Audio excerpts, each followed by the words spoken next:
Artcasters. This is episode, oh my gosh, I am blanking out on the number this episode. 192.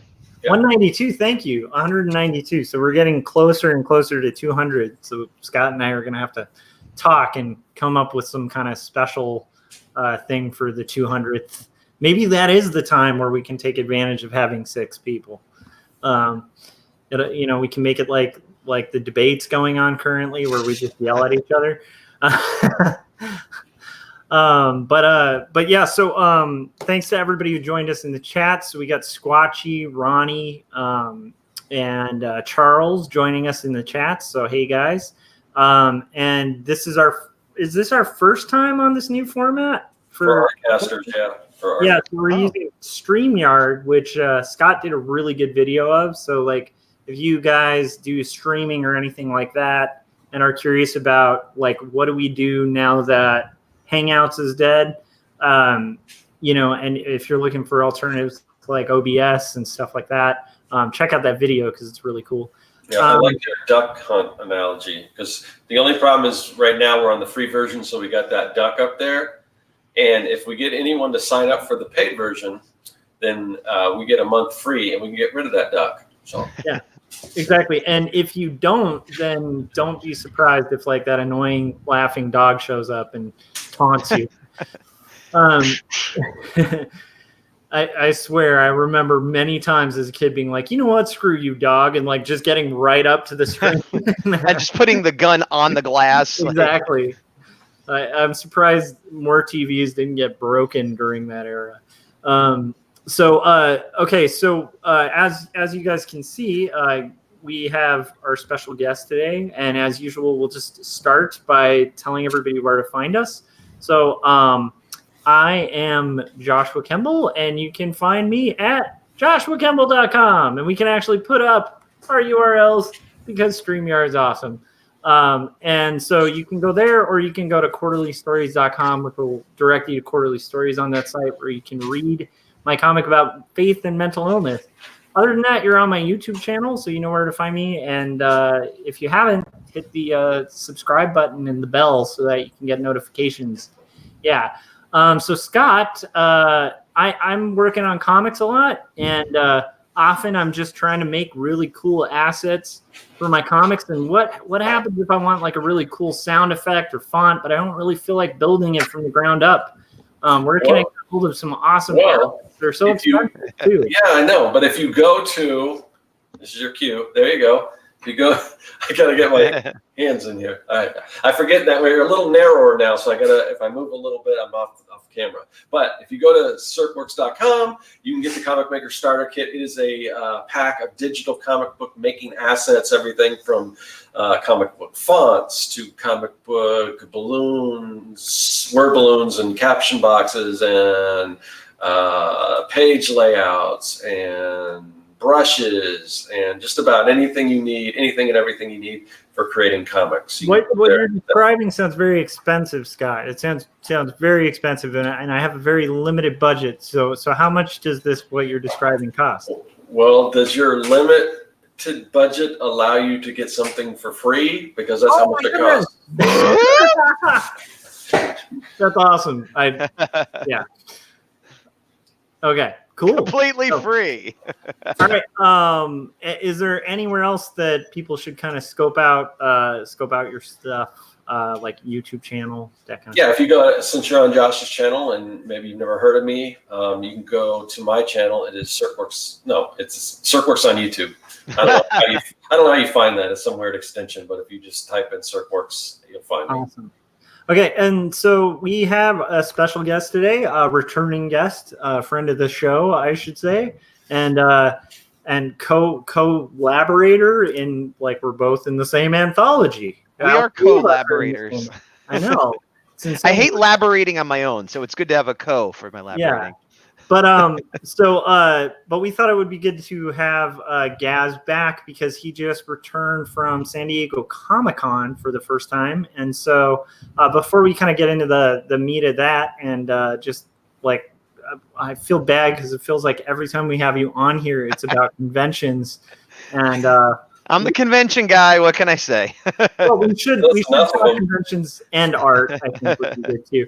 But anyhow, so Gaz, where can everybody find you and your work? Well, the landing page, as it were, is gazbot.com, as you can see below. And from there, you can find links to my other social media, which include YouTube, where I'm Gazbot, Instagram, where I'm Gazbot with 2 T's. I'm on Twitch as Gazbot with 2 underscores.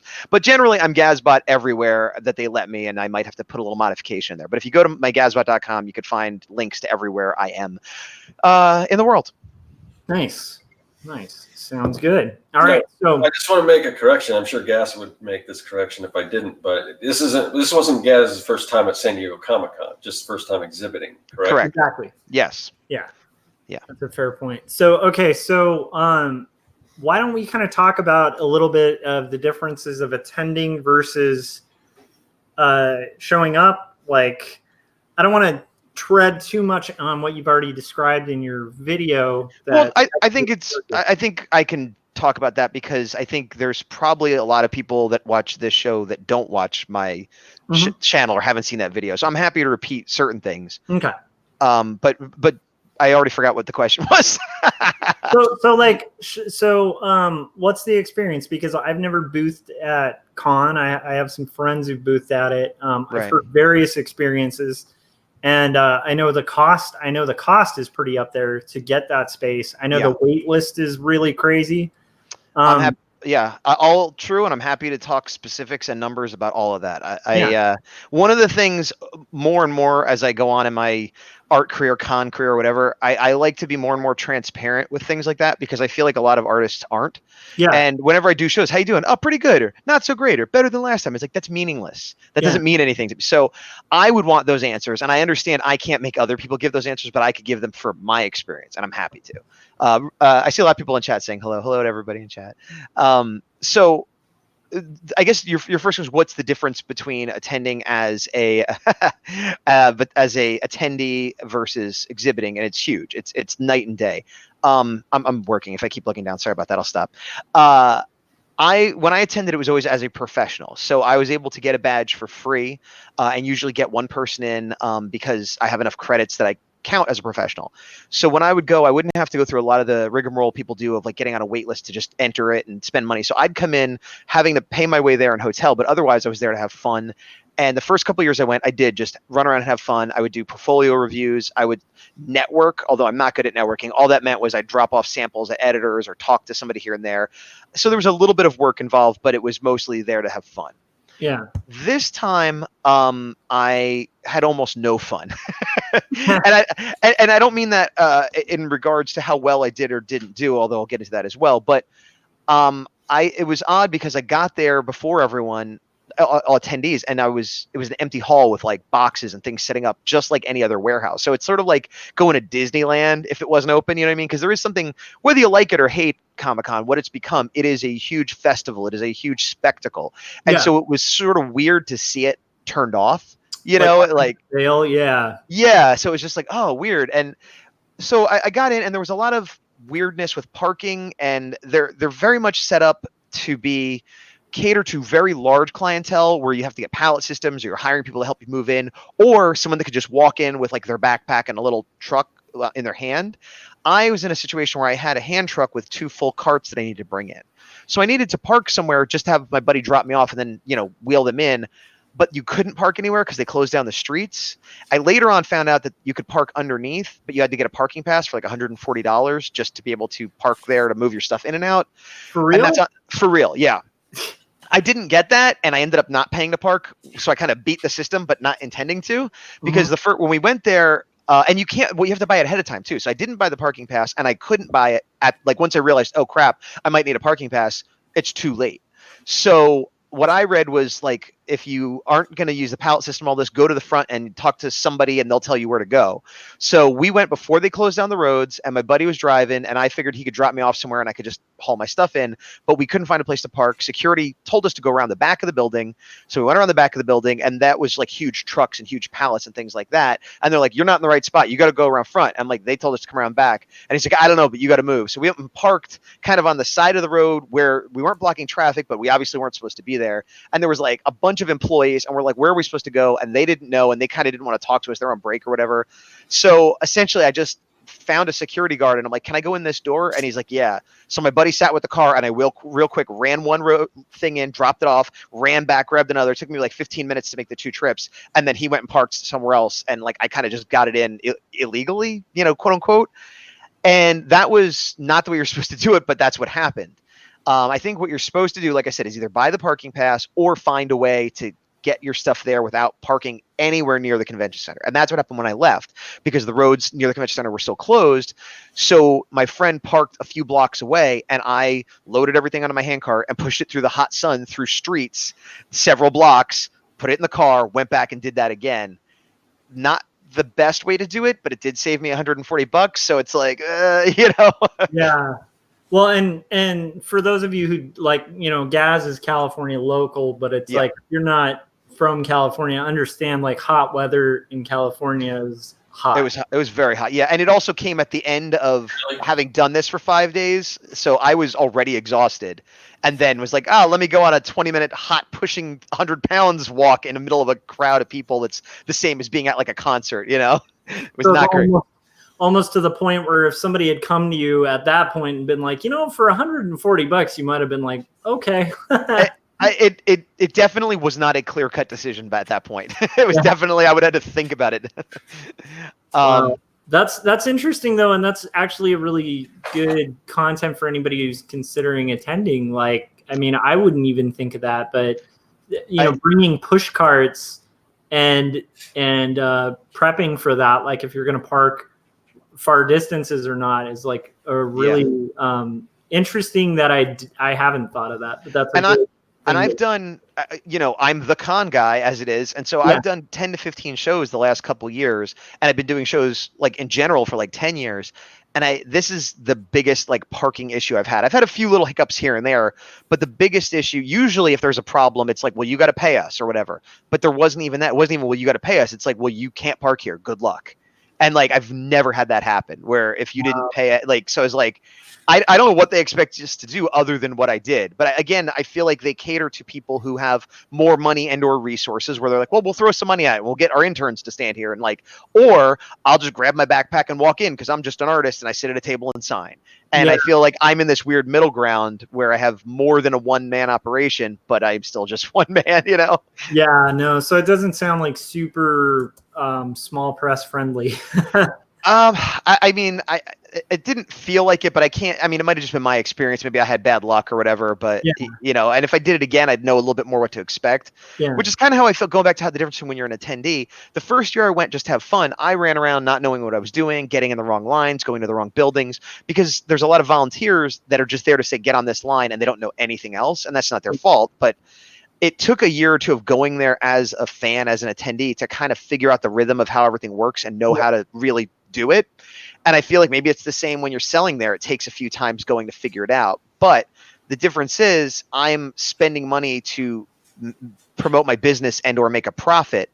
So I can't afford to go a couple years in a row to figure it out. Like it's one thing if you're on vacation trying to have fun and maybe you don't have as much fun as you could have had versus, I messed up and now I've lost a lot of money. And, like that's a huge difference to me. Yeah, no, that makes a lot of sense. Okay. So showing up, getting there is quite the ordeal. Mm-hmm. What's your space like, and what kind of space did you get? What section were you in? That kind of thing. Sure. There are different tiers of exhibitor spaces you can get. The lowest, not in terms of stature, but in terms of cost and space. I'll go from lowest to highest in that way. Artist Alley is free if you get in. And you get, from my understanding, is half of a table. I forget if it's a 6-foot table or an 8-foot table, but you essentially get a table that you split with another artist, and you don't have room to have like a partner or a buddy because you've got someone there already. So, but it's free, so that's the trade-off, is you get a little bit of space.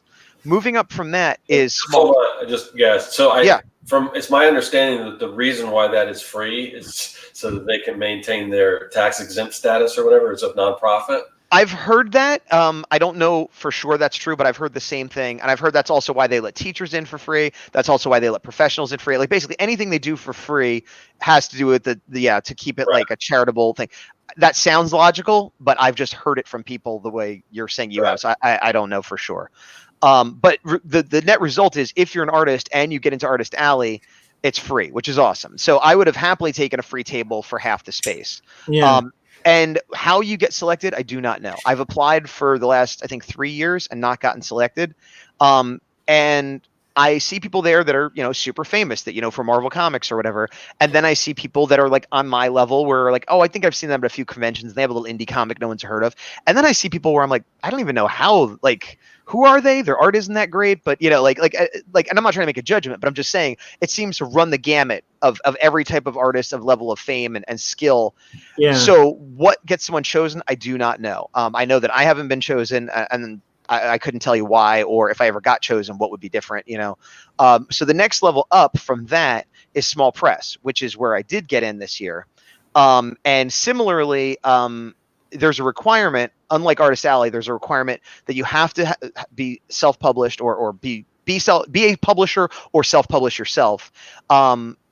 Comics that were published that year. So I had issue 2 when I applied. My issue 2, the horror, had come out the year it needed to. I forget if it was 2008, 2019, whatever cutoff it was. And you send them proof of that, and then you tell them what you have and what you're going to bring, what you're going to do, and send them all your links and stuff. And then they might choose to let you into small press. So Can I interrupt real quick? Yeah, because I mean, I'm always like, kind of going after Comic-Con because of what it's become, and it's more of a media thing. But I will say I do think it's cool that one of the requirements to getting into small press is that you actually do a comic and a recent comic. I think that's pretty cool. I absolutely agree. I think that's how it should be, and I have no problem with that whatsoever. But like I said, once you meet that qualification to apply, what gets you chosen versus not chosen, I do not know. I got in. This is my first. I've applied for Artist Alley a few times, never got in. This is my first time applying to small press, and I did get in. I've heard other people say they didn't for a while, and again, I don't know if that's based on quality or sales or what, but it's not like my comic is blowing up the internet or anything. It's not like I've got 1 million followers and they let me in. Now, when you move up out of Artist Alley, I had a 6-foot table. And most cons will give you a 6 or 8 foot table. I had a 6-foot table and a little bit of room behind me, enough to put up a freestanding display. I think there was a limit, like it couldn't be more than 5 or 6 feet tall or something like that. But it was enough to have kind of my standard setup. It was a little bit tight, like when my buddy came and sat next to me with all my boxes of prints and stuff, but not too bad. And that was $600 for just the table.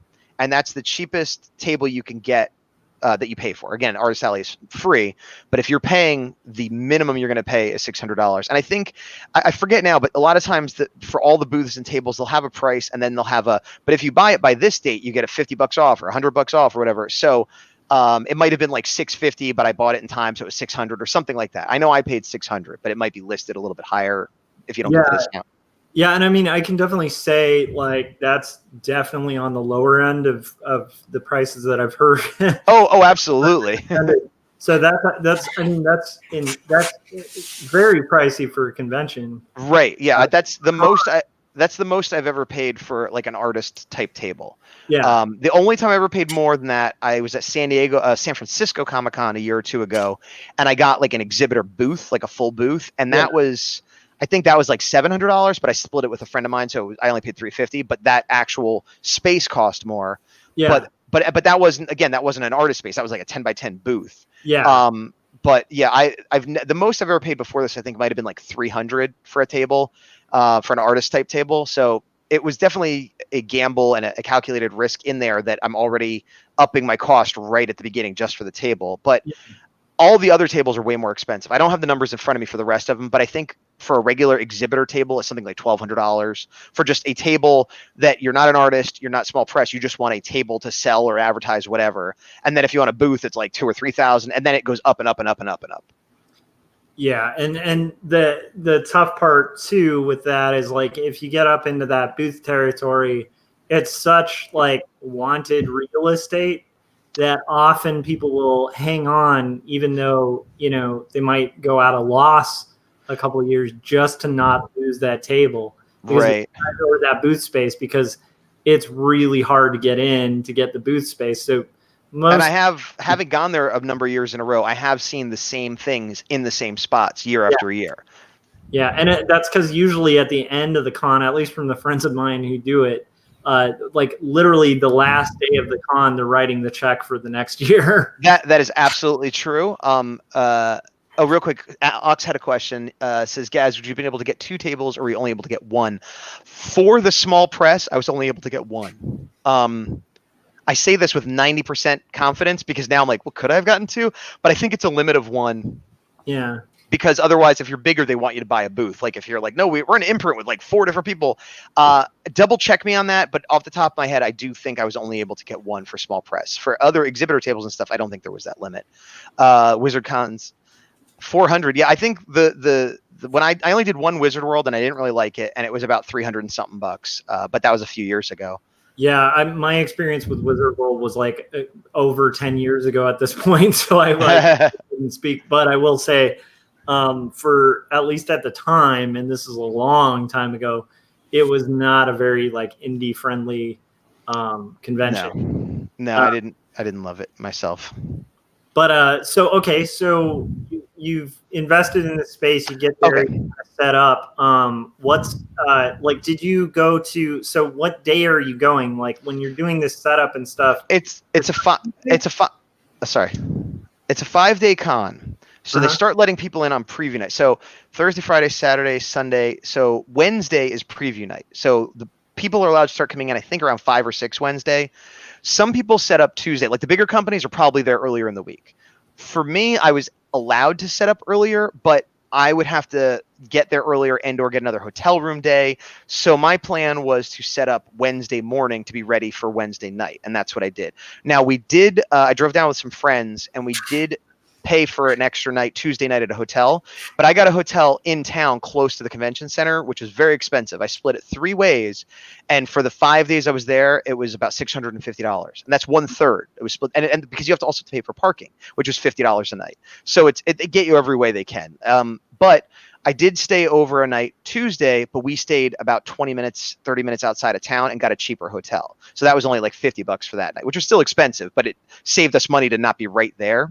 So we got up, drove into town, checked into the new hotel, and then by around 1 o'clock, I was in the convention center setting up over the next few hours so that by 5 I was ready when everybody came in. Awesome. And like if you had to do it again, will you set up like the night earlier? Like was there a downside to kind of setting up when you set up, or it was totally doable? The only downside would be, I would do it the same way again if I did. The only downside would be if, like me, you get sweaty easily. So even like, though I wasn't like lifting weights exactly, I was moving boxes and running around. And so I got sweaty. But what I do, and I do this at other conventions too, is I bring a clean shirt with me. So when I'm all done, I go in the bathroom, I kind of wipe myself down and put on a fresh shirt.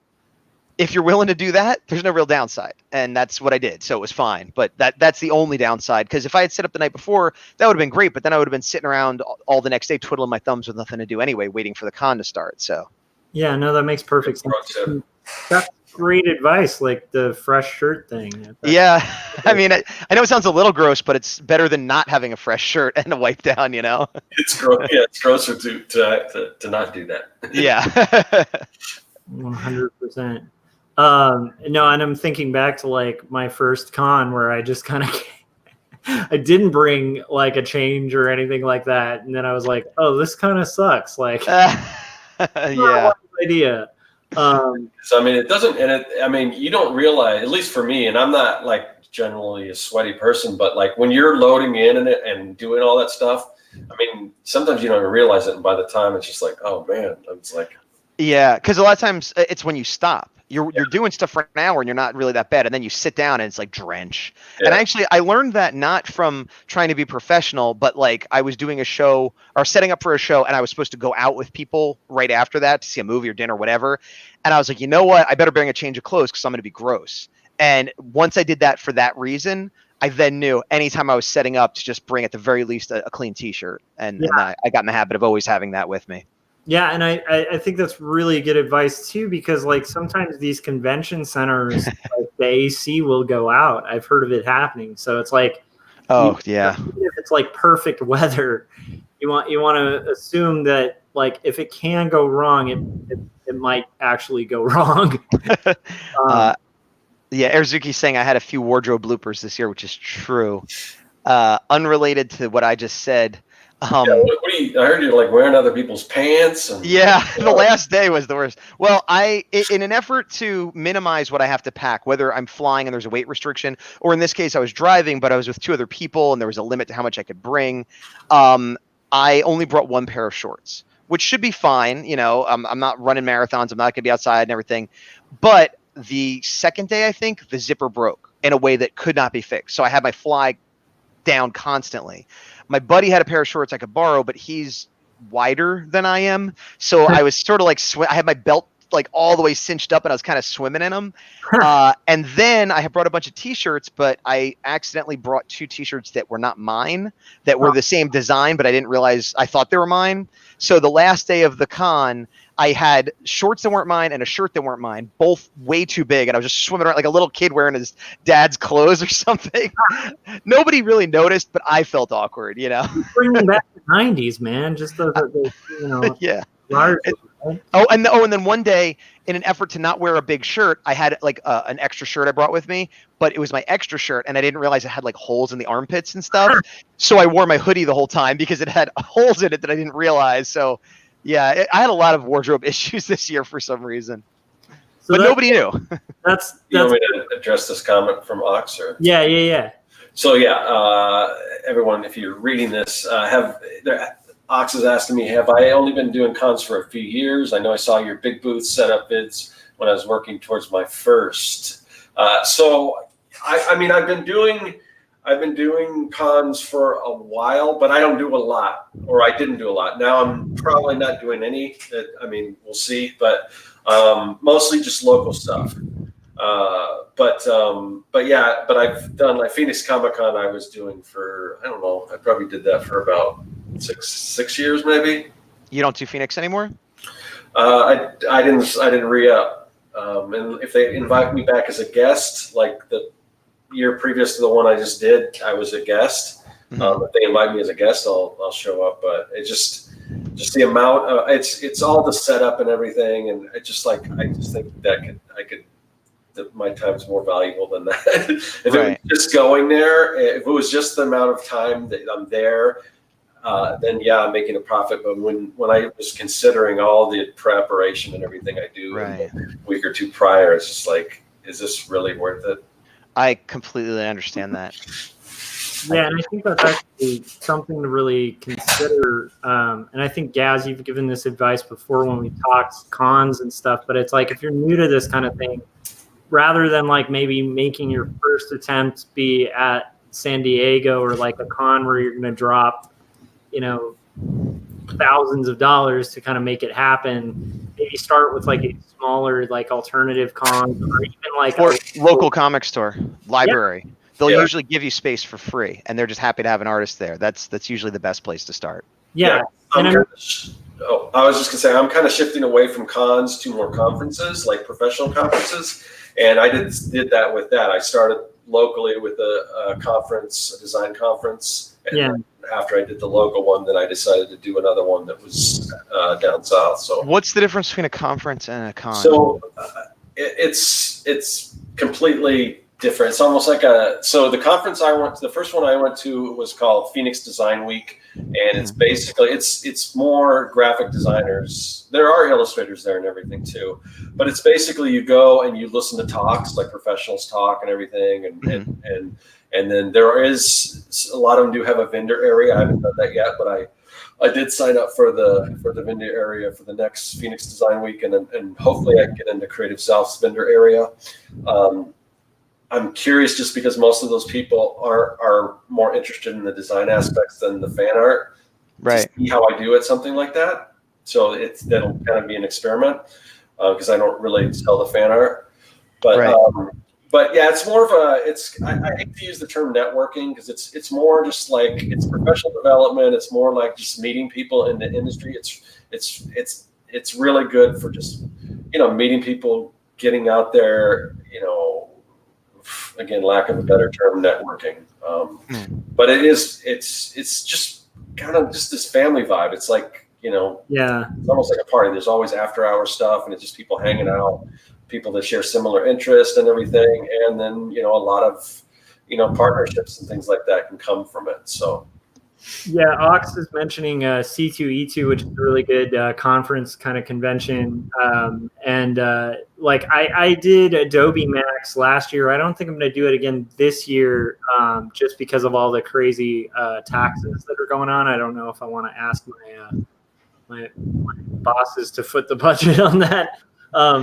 But with that, it was cool. It was cool for like just refuel and kind of inspiration and stuff. But I did at that moment have I was wondering like how you kind of do like tabling at those events, because you're literally catering to art people. And actually the Dream Syndicate also mentioned thinking about trying out my local tattoo conventions. People that get tattoos understand and are into art. And I'd agree, like I've heard that too. So I do think thinking outside the box isn't bad either. But yeah, and then Ox was basically talking about, seconding the tattoo convention. I will say though, like sometimes those conventions sound like they'll be less, and they can actually, sometimes when it's really specialized, it can be a lot more, because you're competing with like the company I work as an art director for might be purchasing a booth there, and their budget's a little bigger than me as an individual. You know what I mean? Yeah, I always wonder about that stuff too, though, because like, if you're not a tattooist, you're not doing tattoo art, and not that there might not be somebody that would like your art, but I feel like, wouldn't that be the same as if you went to a comic convention and you're like, hey, I'm selling koozies for bottles. Like, what are you doing?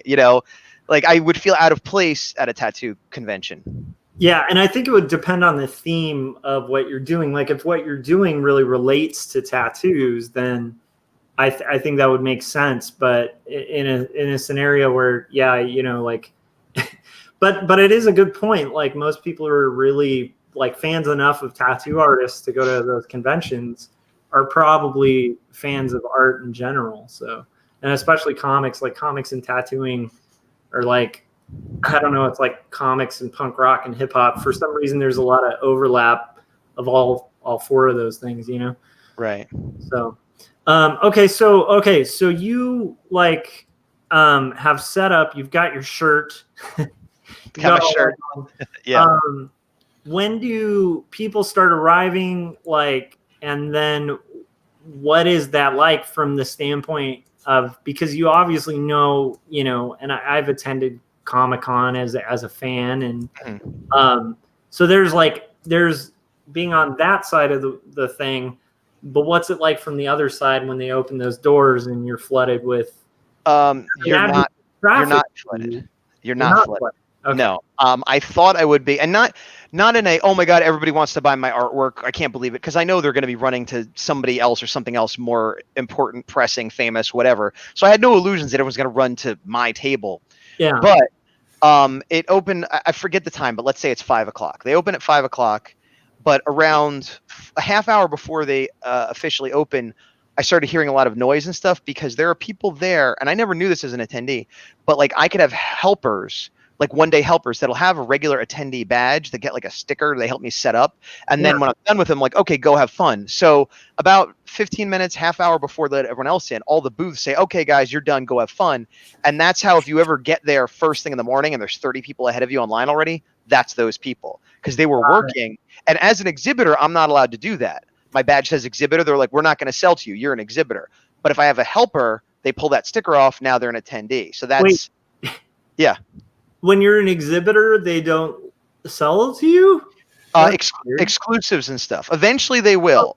But if you want to be first in line for the Hasbro exclusive and you have an exhibitor badge, they won't sell to you most of the time. That doesn't mean nobody will, but all the really hot, Funko Pop, whatever the hot things are, they don't want the exhibitors. And I appreciate this, because they don't want somebody exhibitor. It could be small press, but it could also be I sell comics. It could be I have a toy store. So they don't want me, who owns a toy store, to go and buy all the exclusive Funko Pops, put them at my store for double the price before anybody gets a chance to look at them. No, that makes perfect sense. Yeah, like a couple of people I knew who did con are event poster artists, and like they always struggle. Like the eternal struggle of the event poster artist is the flipper, the person who goes and buys like 100. Usually there's limits on event posters for that reason. so they don't just buy like all your whole run of gig posters and then like Right. turn around and resell them for like $200, you know? Right. So that they're trying to prevent that. And it's not a foolproof system, but that's the idea. Yeah, But no, there are people who are legitimate attendees, but they're there with a pass, so they get in a little bit earlier. So that starts first before the doors open. I think we just lost Scott. Oh no, Scott. Well, he'll come back. Yeah, he watched my video, so he knows a lot of this anyway. So, oh, nope. Yeah, was trying to see. Oh well.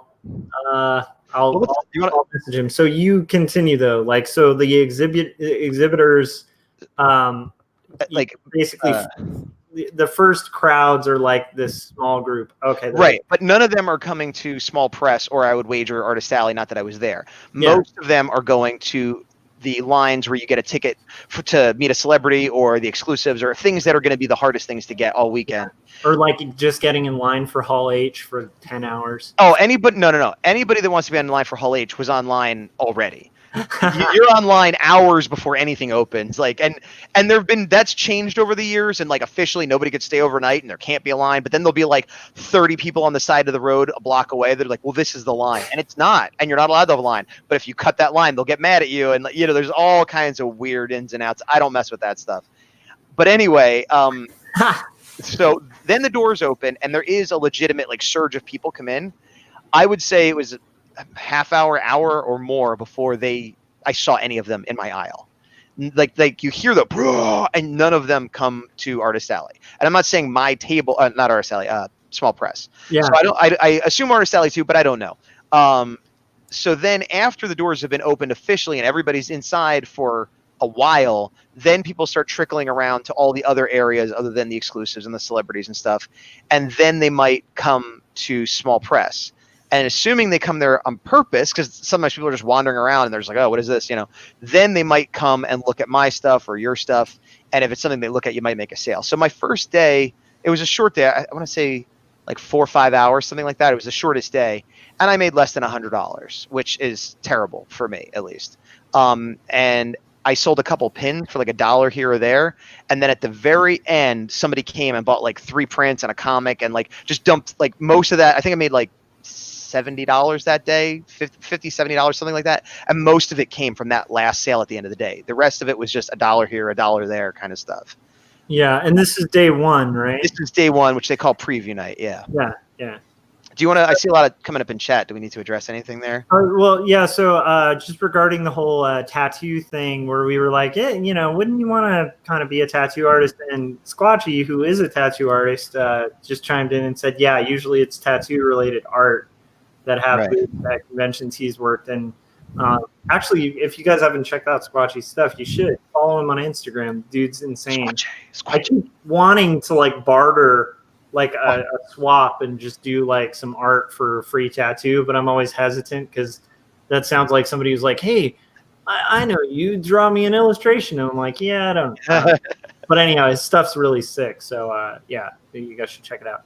Give him a look, why don't you? I know. But yeah, so preview night, like, you know, it sounds like good if you were, you know, investing like a very small amount. Yeah. But so far, you know, yeah. I'll also say it was kind of going into it. I had no idea how well I would do. Yeah. I'd heard stories from people I know that are roughly on the same level as me, and they're like, "Oh, it's the best show I do all year. I make more money at that show than like every other show combined, and this and that." Like, and I didn't believe that hype because I'm like, well, I mean, that might be true, but I can't count on that.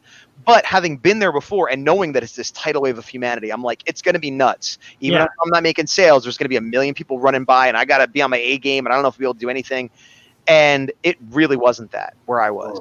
It was slow. It was boring. It was shocking how quickly I went from, oh my God, I'm at Comic-Con to, oh, this could be any other convention where I'm bored and it's not super busy. Wow. And especially because when I'm looking, I look to my left and I see a couple artists, and then I see the wall with some more artists, and I see the bathroom, and I see like a little cafe where you can get overpriced soda. Then I look to my right, I see more artists, and then like a bunch of people and stuff down there that I can't see. So all the crazy neon Las Vegas stuff, I literally cannot see from where I am.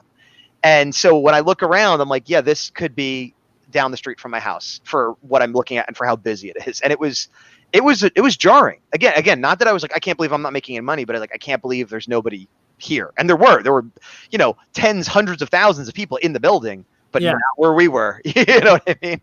No, I mean, that makes a lot of sense. And I've heard relatively similar things about the small press area. Although it's like any convention feedback where it's a mix. I do have a really close friend who I know for a fact, like, they do Comic-Con once a year and it makes up for like a fourth of their income for the year. And I've heard those stories too. I would love to know what they're doing. In that case, I think it is somebody who had invested in like a full like booth space, like not a table, but like a full out booth. And will not let go of that booth now. What are they selling? Loads of books, but also that, it's their own books. Yeah, their own books. Oh, okay. But they're like Sunday strip type books. So gotcha. Well, the one of the theories I've heard, regardless of quality or what you exactly have or whatever, is that the people who do well in small press are people that already have a big following. That it's not really good for building a following, which is what I was hoping, because I don't have a big following. I'm like, well, get a lot of eyeballs on my stuff, And by the end of the weekend, I think I got like 10 new Instagram followers and like 2 new YouTube subscribers, which is what I might get from any show, And I gave out cards to like everybody. So, and so the people, and some of this is hearsay, but from what the people that do seem to do well in that area are people that like already have, tens of thousands of followers and did a Kickstarter that got them $10,000, and like nothing against those people, good for them. Yeah. But they're coming and they already have fans. Whereas I thought it'd be a good way to make fans, to meet people. Yeah. And that wasn't so much the case. I mean, obviously I met some new people, I sold to some new people, and maybe some of the Etsy sales I made this week were from that, but it wasn't like, whoa, I see a huge big bump across the board. It was like no different than any other con where I might get a few new followers and things like that. No, that's a really fair point. And it's cool to hear, because I agree with you in the sense of there's a limited amount of people. I think we're pretty open usually about like, some of the realities of illustration and cartooning and like even page rates, like, which people are really pretty shy about being realistic about. Right. And once you hear what they are, you're like, oh, that's why people are shy about it, because it's like embarrassing. Yeah. But there is a lot of that with conventions where, like, I remember, and this isn't like anything to the scale or investment of like Comic-Con, but I do remember the first time I conventioned, going into it, everyone like had these stories, and then the reality of it was a lot different, like both in the successes and the losses. So I think it's cool that you're sharing that, because I do know I have heard that before from people, and particularly people in the small press area. So that's not, it's and anytime we're talking about this kind of stuff, like, this doesn't dictate your future if you guys are watching. No, I mean, there's exceptions to every rule, and it might be my perception or whatever, but it's not. I don't think I'm an outlier. Yeah, I think my experience is common. Yeah, I've also heard, and I like, once again, there's only one way to validate it. I think you started with this at the top, but what you were saying about like having to kind of attend a bunch of times to kind of find that niche. I do remember like a conversation with Shannon Wheeler, who's a convention aficionado, who's done like Too Much Coffee Man for years, and he's exhibited con since like con was nothing. Right. And he did talk about just like the advantage. Like I remember at Ape, this is back when Ape was good. Right. He was talking about the advantage of kind of returning multiple times, because you start getting those return sales, and then people know your brand, and like the next thing you know, you're kind of a staple of that convention, and you're making pretty good sales. But then again, that's coming from Shannon Wheeler, who got an Eisner. So it's like, my experience would probably be vastly different, because like I'm in a very similar boat where like, who the hell knows who I am? Well, and also even when people didn't know, because I honestly, I didn't know his name, but I know Too Much Coffee Man for sure. Yeah. And he may have been doing that, when tables cost $50. Yeah. You know, and it was, so like you could afford to do that for a few years. Whereas what I'm saying is like the money I invested, if you told me, hey, go next year and you'll double your money, I still don't think it'd be worth it. You know what I mean? Because of the investment and the time and everything. Yeah. And go back to what Scott was saying, like not just the 5 days I'm there, but the day on the road each way and the days prepping ahead of time. Like it was like basically 2 weeks of my life. Yeah.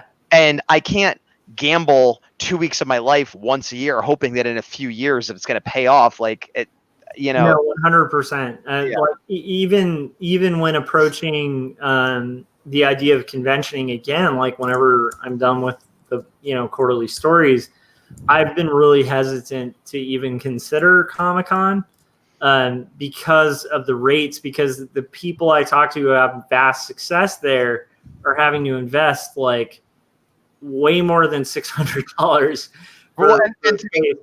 And to be clear, I invested more than $600 overall. That was just the table. Oh yeah, no, and I'm talking about not their overall investment, just for like booth space, which is like, you're easily dropping like $3 or $4 grand, and like I think we're all probably in a fairly similar situation with that, where it's like that's not a drop in the bucket. No, that's not necessarily a gamble that I'd want to take. So preview night was kind of slow. Yeah.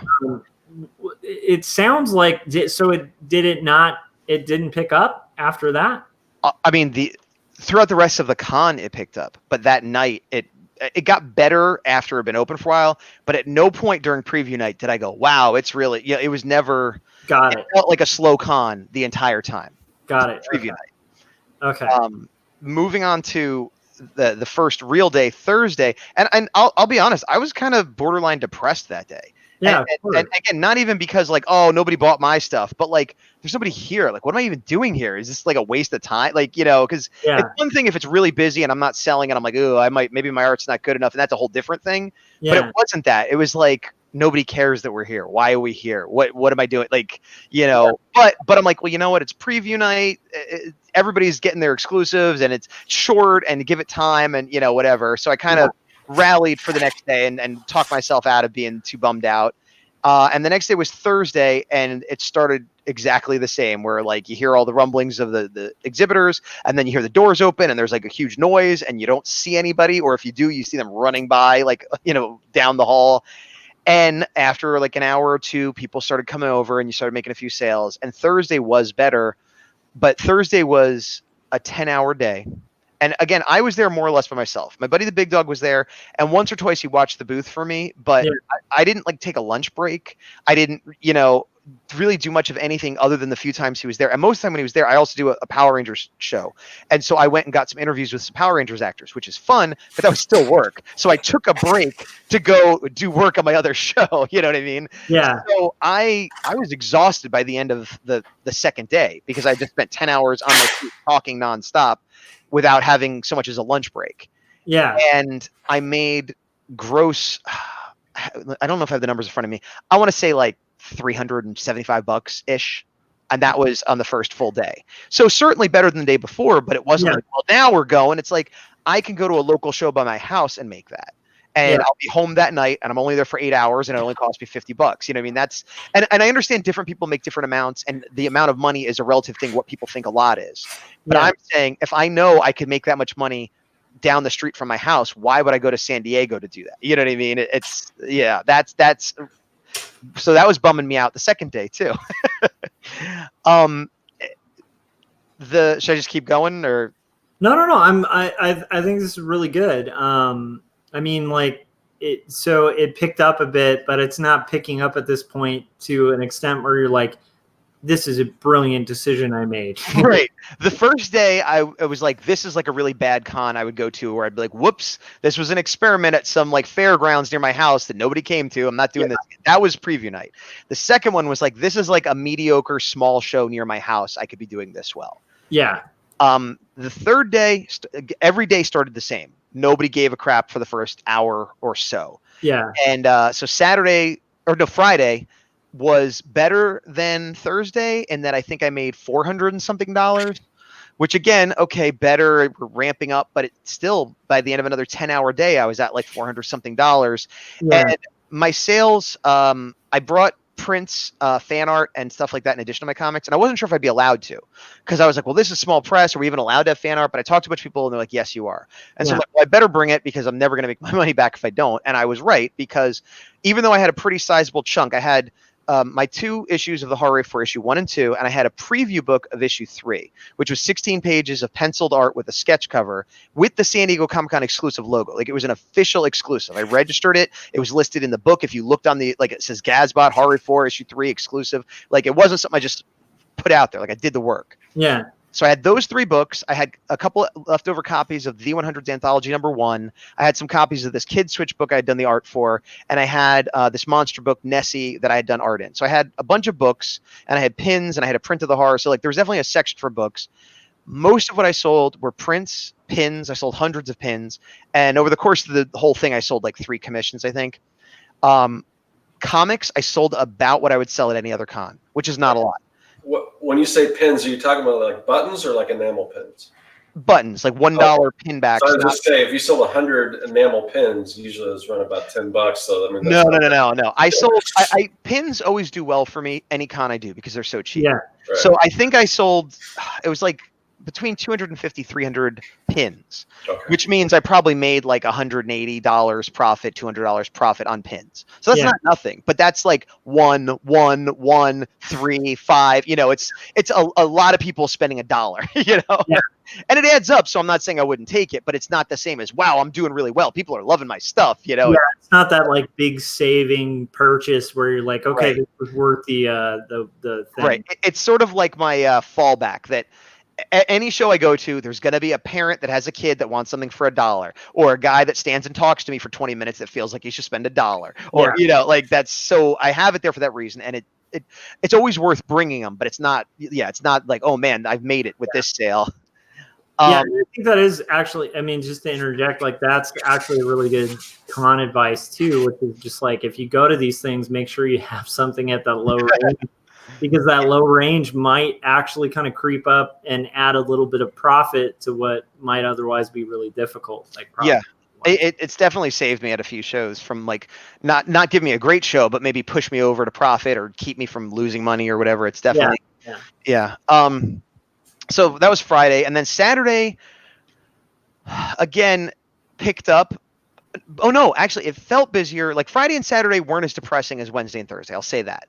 There was more activity. There were more people in the section. They weren't necessarily dropping bucket loads of money. They weren't even necessarily looking at the art, but at least you could see people walking by. You could tell people were there.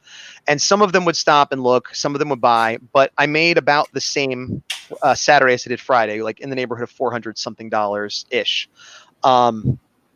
Is something going on in chat? Are we missing? Oh, yeah. So there's just, I think Ox was curious, what's the deal on scoring a sketch exclusive issue? Well, I do have some left, unfortunately. But the deal is they're really strict with the way, like if you want to just say it's an exclusive, you can. But I registered and I got the logo and got it listed. So they have like really strict rules. So they're like, if you don't sell out or like, where else will you sell these possibly? So I said, when I do the Kickstarter for issue 3, I will offer it as a reward tier. So that is the only way I will be able to sell those. I mean, granted, I could break the rules and who's going to know, but I don't want to do that. I want to, you know, play by the rules, and this is the case. So the only way to get those, they will be available when I do the Kickstarter for issue 3 is the answer. Nice. And then there's another, which is, I kind of want to field this. Maybe we can all do it. But he said Dream Syndicate, who we've had on here, says that he's heard the lower tiered items aren't worth having. They compete against your higher dollar, higher margin product. And I would just say go to any retail store and it disproves what you're saying. I don't agree with that. First off, like you can't underestimate the value of a loss leader. And so like sometimes it's actually even a smart idea in business to have something that you're selling at such a low rate that it's a loss just to get that intro. And I'm not taking a loss. It is still a profit, just not big. Yeah. But like the point is like you get them there, like Gaz was just describing, like the kid who drags his parent there, you now have a person at a booth and like literally, you know, 80% of sales is just getting that lead And I've experienced that for sure, where somebody's like, "Oh, look, they have Power Ranger pins. Oh, how much are these?" And I'm like, "Oh, these are $1." And then sometimes I could upsell them at 6 for $5. And sometimes, actually, the big dog was with me, and I usually will point out my prints and stuff, but he's a salesman, like that's his job. And so I like when he's in my booth because he sells better than I do. And also he doesn't have that artist thing of like, oh, this is, he could just sell it like a product. And what he would say was like, oh yeah, you like these, the art on the pins, because I reuse art from my prints. So I don't create new art for the pins. And he'll go, all the art on this comes from these larger prints. You can look at over here. And these are available for sale too, if you want to see the big art. And a couple times that worked, where they would look at the pin and then go, oh, you know what? I'll buy the $10, $20 print. Really? Because that's what I wanted to weigh in on, because one thing I don't do is, and I've got, I have pins. I started selling pins in packs instead of individually. So that's like my lowest price point is $5 right now, yeah. Or when I was doing cons or whatever. But the one thing personally, and maybe you have a different opinion on this, Gaz, but I never sell the same artwork on smaller prints as I do on the big prints. I don't either. Like my postcards, those are postcards. Yeah. I could blow them up into prints or whatever, or I could shrink down my big things and put them on postcards. But to me, and I do get that question, do you have this as a postcard? Because chances are, if they just want the art. So it doesn't matter to a lot of people. It doesn't matter. I agree with you, Scott. I don't sell any of my prints at different sizes, and I get the same questions because I have like smaller headshots for $10 and I have my bigger ones for $20. And they'll say, "Oh, do you have this one at the $10 size?" And I'll say, "No." And here's how I sell it too, to not just be businessy, but to be arty. Which sometimes I lean into that, even though I don't consider myself a very arty person, because that's what the people want to hear. It's like I don't go, "No," because then you're going to buy the cheap one. I go, "No," because I create each of my works of art to fit a specific size. Yeah, and you'd be shocked how well that works. So like, oh, no, yeah, I do that too. And it isn't a lie, because an 8.5, 8 by 10 or whatever doesn't. Because actually, I had some. You have to crop it or put some stuff up, and they messed up. I don't know if it was me or Cat. It was probably me that messed up. But they printed them on. They stretched them out to 11 by 17, or 12 by 18, and so they were distorted. And so I just marked those things down like half price and said, these are distorted, but if you like that, you can have it. But that's basically, it's true. I mean, they don't, the sizes are different. They're designed for different sizes. And some people work at a dimension where it's like literally half the size and the dimension. But I here's the thing. I vehemently don't agree with the idea that pins take away from print sales. I've done so many shows and it's just not true. For me. I mean, you can't, that's a little different, because like I said, they like the artwork, but when you're shrinking down to a pin, you can't really put the same, like I know my prints would not work on a pin. No, and neither do mine, because I'll have a big print 11 by 17 of Godzilla fighting King Kong, let's say, and I'll take the head of King Kong and make that a pin, or the head of Godzilla and make it a pin. So it's not like I have a little pin that has this huge big art scene. So so Dream Syndicate is pointing out some good things, and I think we're kind of in agreement more than maybe he realizes. So like for instance, he was like, you don't want to put a product up that's going to compete with your own product. Agreed. However, just a basic of like conventioning, at least my experience, is like you do want to have something at the table for every price point. Also agree. Because like when someone goes to a convention, this goes for myself, it goes for anyone I know a ton of nerds, and basically we all go with a budget, and you literally are like, it's like a Vegas kind of scenario where you're going in and you have $20 and that's your max. So I've got like 20, I've got $100 I can spend today. And you're competing with all these different vendors. And so very often you are having people who will come to your booth. They have $5 to spend. You have no items that are $5 and they are gone. And like the reason you want multiple price points is you also have people, and this works especially for like massive upsells. Like when I have conventions, I've done skate decks. And skate decks, sell for about $80 when I sell these custom skate decks, because I used to do them for this company called Worship. And I would have those $80 decks, and almost every convention there were 2 or 3 people who would buy those decks. That's literally it. Like people who liked my art did not have $80 to throw away on it. There were a couple people who wanted to spend $80 when they came up there. And so that's the thing. If I had somebody who wanted to spend $80 and I just had a $20 price point, then I've lost, $60 in that Right. sale. So you want something that hits a bunch of rungs. You want a high tier item, you want a mid tier item, and you want those low tier items for what Gaz was just describing. Like maybe it's just a dad whose kid is just wanting something and it's a dollar price point, and you've just met the demand that's there. So I agree. Like you don't want to make products, like the idea of like varying the prints and making sure it's not competing where it's like, hey, here's the cheaper version. Because none of us are saying that. I think we are in agreement that that's a bad idea. Yeah. But the idea of having those products, like I swear, like one of my friends, we've had him on here, Chris Cawagua, like cleans up at conventions, and half of what he cleans up with are prints that are very costly, and then half of what he cleans up with is like this little fortune telling machine that's like 75 cents, and he makes pretty good profit off that, like just because so many people are like, a fortune telling machine, 75 cents, I get a button. It's like that surprisingly adds up, so it'll kind of equate out. And it might be different, the type of shows you're going to and the type of like customers you're getting to, because I always say that I'm sort of a cult artist in the sense that, I will have 100 people walk by my table and not even look at it. And then the 101st person will come and drop $60 without thinking about it. Like, oh my gosh, I love Godzilla, I love Power Rangers, whatever the thing is. Give me all 5 of these. Like it's nothing. The people who are buying pins from me fall into 2 categories. The casual person who was not going to spend any money, but they have a kid, or they were talking to me, or just felt like being nice. And like, well, I could throw $1 in.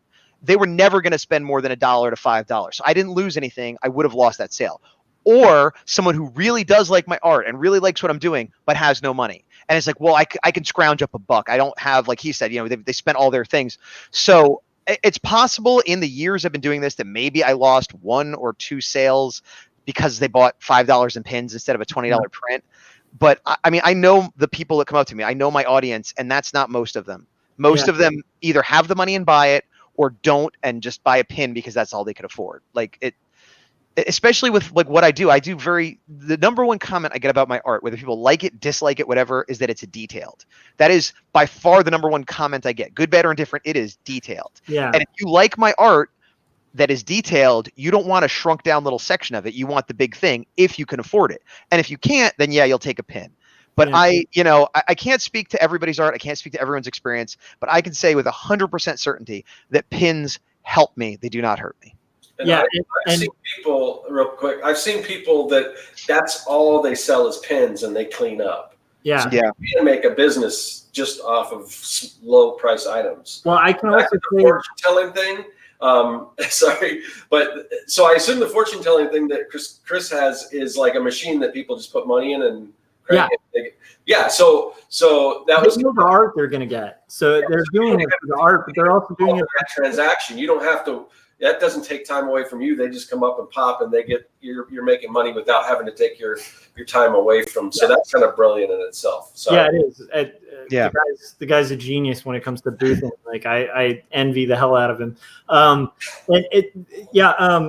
Ronnie's saying I love comics, but I'm not passing up buying pins or shot glasses with original art on it too. And I can say like I mean like where I work is a perfect case in point of this being incorrect. Like where I work for a living specializes in like pins, keychains, magnets, and that's enough to sustain a company of like 55 people.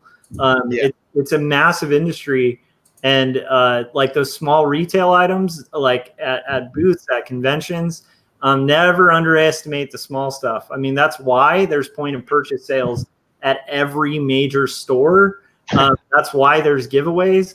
And also don't underestimate the power of a loss leader, because like I was saying at the beginning of this whole thing, getting a person at your booth is an opportunity. Every single person who comes there is an opportunity for a sale. That's just sales. So that's why, car dealerships, they aren't giving out cars. They're giving out like free items, because it gets you in the dealership so that they can close the sale. And we're not doing hard sales, but we're still doing sales. So like, I mean, once again, I agree too with Gaz, because Gaz was talking about it being different for different situations. If you're talking an art gallery, Oh hell no! Don't tease, right? Right. You want people to buy art, so you sell. Your price is different because your customer is different. But like your average Comic-Con client is probably not like going to an art gallery. Now there's probably a ton who do, but art galleries are pulling a different money group. So. There's a bunch in chat, but the last thing Ox Oh, was yeah. asking, isn't it a nickel for your pins? And you're making great profit.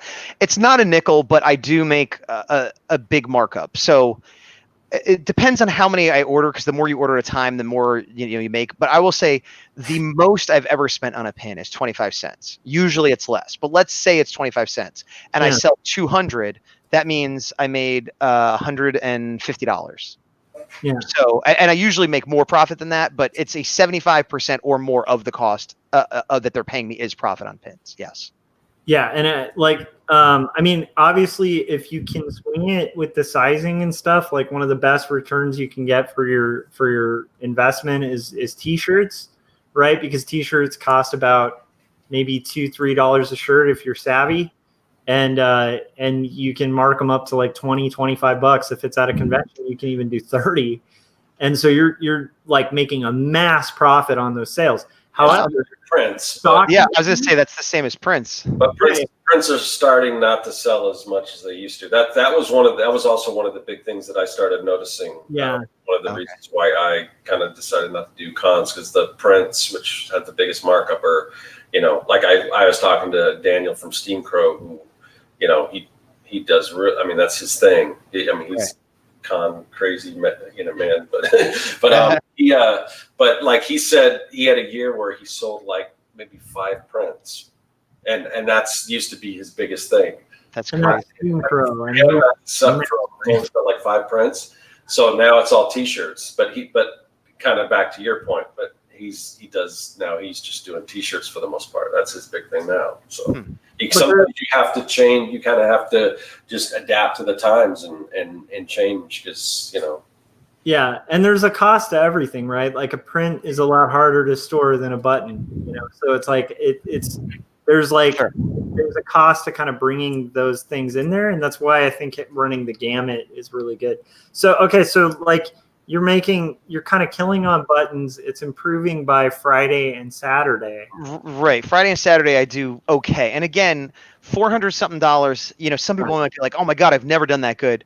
And I'm not bragging, because people do way better than me. That I'm just saying that's sort of a decent average I could do at a local show.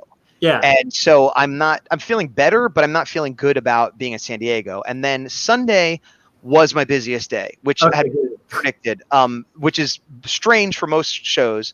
But I guess at Comic-Con, most of the exclusives are either gone or you got them. All the big panels are pretty much done, or you're not getting into them. Yeah. Like all that stuff. And so now it's like, well, the people that have been there all weekend are like, well, what else is there? Let me actually look around. And they're spending time on the floor. So there was a lot more traffic and and more sales. But even that being said, I made about the same, just a little bit more. My math might be getting a little muddy too, because I'm trying to do the math in my head. I might have gotten some of those days wrong, some of the numbers on the days wrong. But I made the most on Sunday for sure, but not by a huge margin, by like $50, $100. Oh, okay. Wow. Okay. I was actually expecting more. Just having I'm sure best day for retail from what I like. It was the best day. I feel like I'm getting some of my numbers a little bit wrong. I had my numbers down because I don't want people to think I'm making stuff up or getting it wrong or whatever. Let me see here. Well, we're all going to be fact checking this after. Well, no, but because I'm going to tell you the number, like my final total, and it's probably not going to match up with the numbers I just said if you do the math, So I just want to see real quick. I did have it written down. I might not be able to find it. Well, the point is, by the end of it all, I made, I think, about $1,600 for all 5 days, which is terrible. And it's terrible because, I'm thankful for everyone that bought something and stopped by and showed an interest. And I'm not like poo-pooing away the people that supported me. But I've made that before. That's not every show, but I've made that before in a weekend at a good show.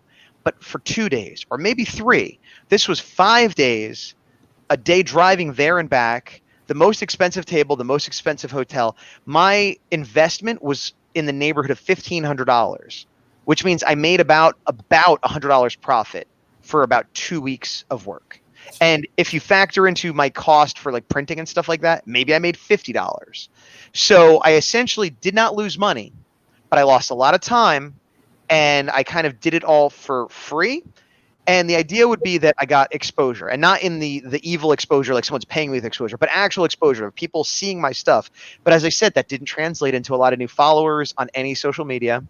It didn't translate into me getting any job offers or anything like that. I did do some networking. I talked to some people at some comic companies and publishers and other things, but all of that I did when my buddy watched my table and I went and talked to them, which is what I would normally do if I was just at the con anyway.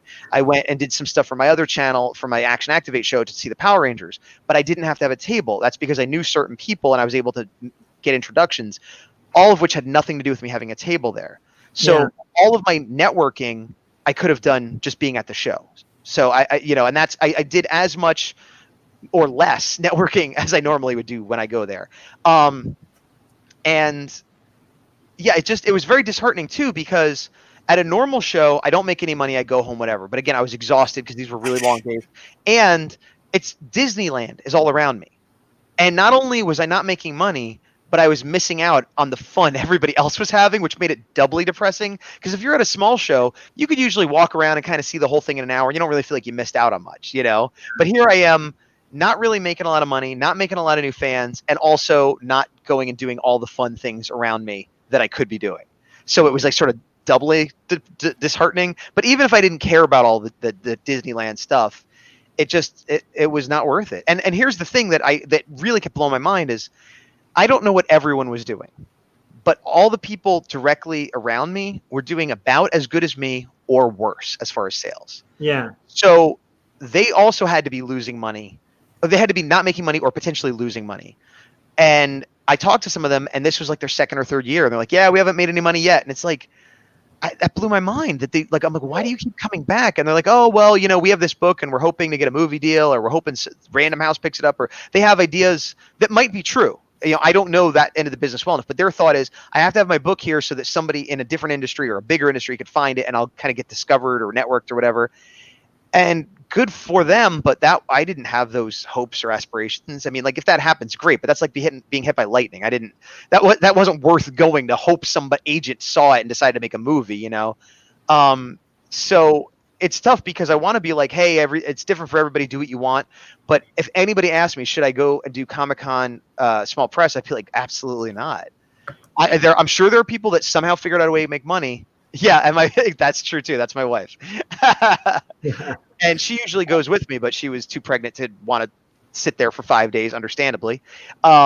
So yeah, I mean, it's kind of a bummer because I try to be a pretty positive dude, but like I basically have negative things to say about it. I found a few moments here and there to have fun. I had a couple fun interactions or made a nice sale or two, and the people sitting next to me were nice, and I'd talk to them and stuff. But when I left, I just was like a beaten man.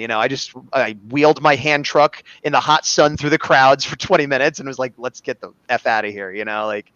I would go back if I could get an Artist Alley table, because that would be free. So if I made the same amount of money, well, at least I made $600, because that'd be an automatic $600 profit, which still I don't think is enough to validate my 2 weeks of life. But I have a friend who did Artist Alley. I don't know how much he made. He's one of those people that's like, I did really good.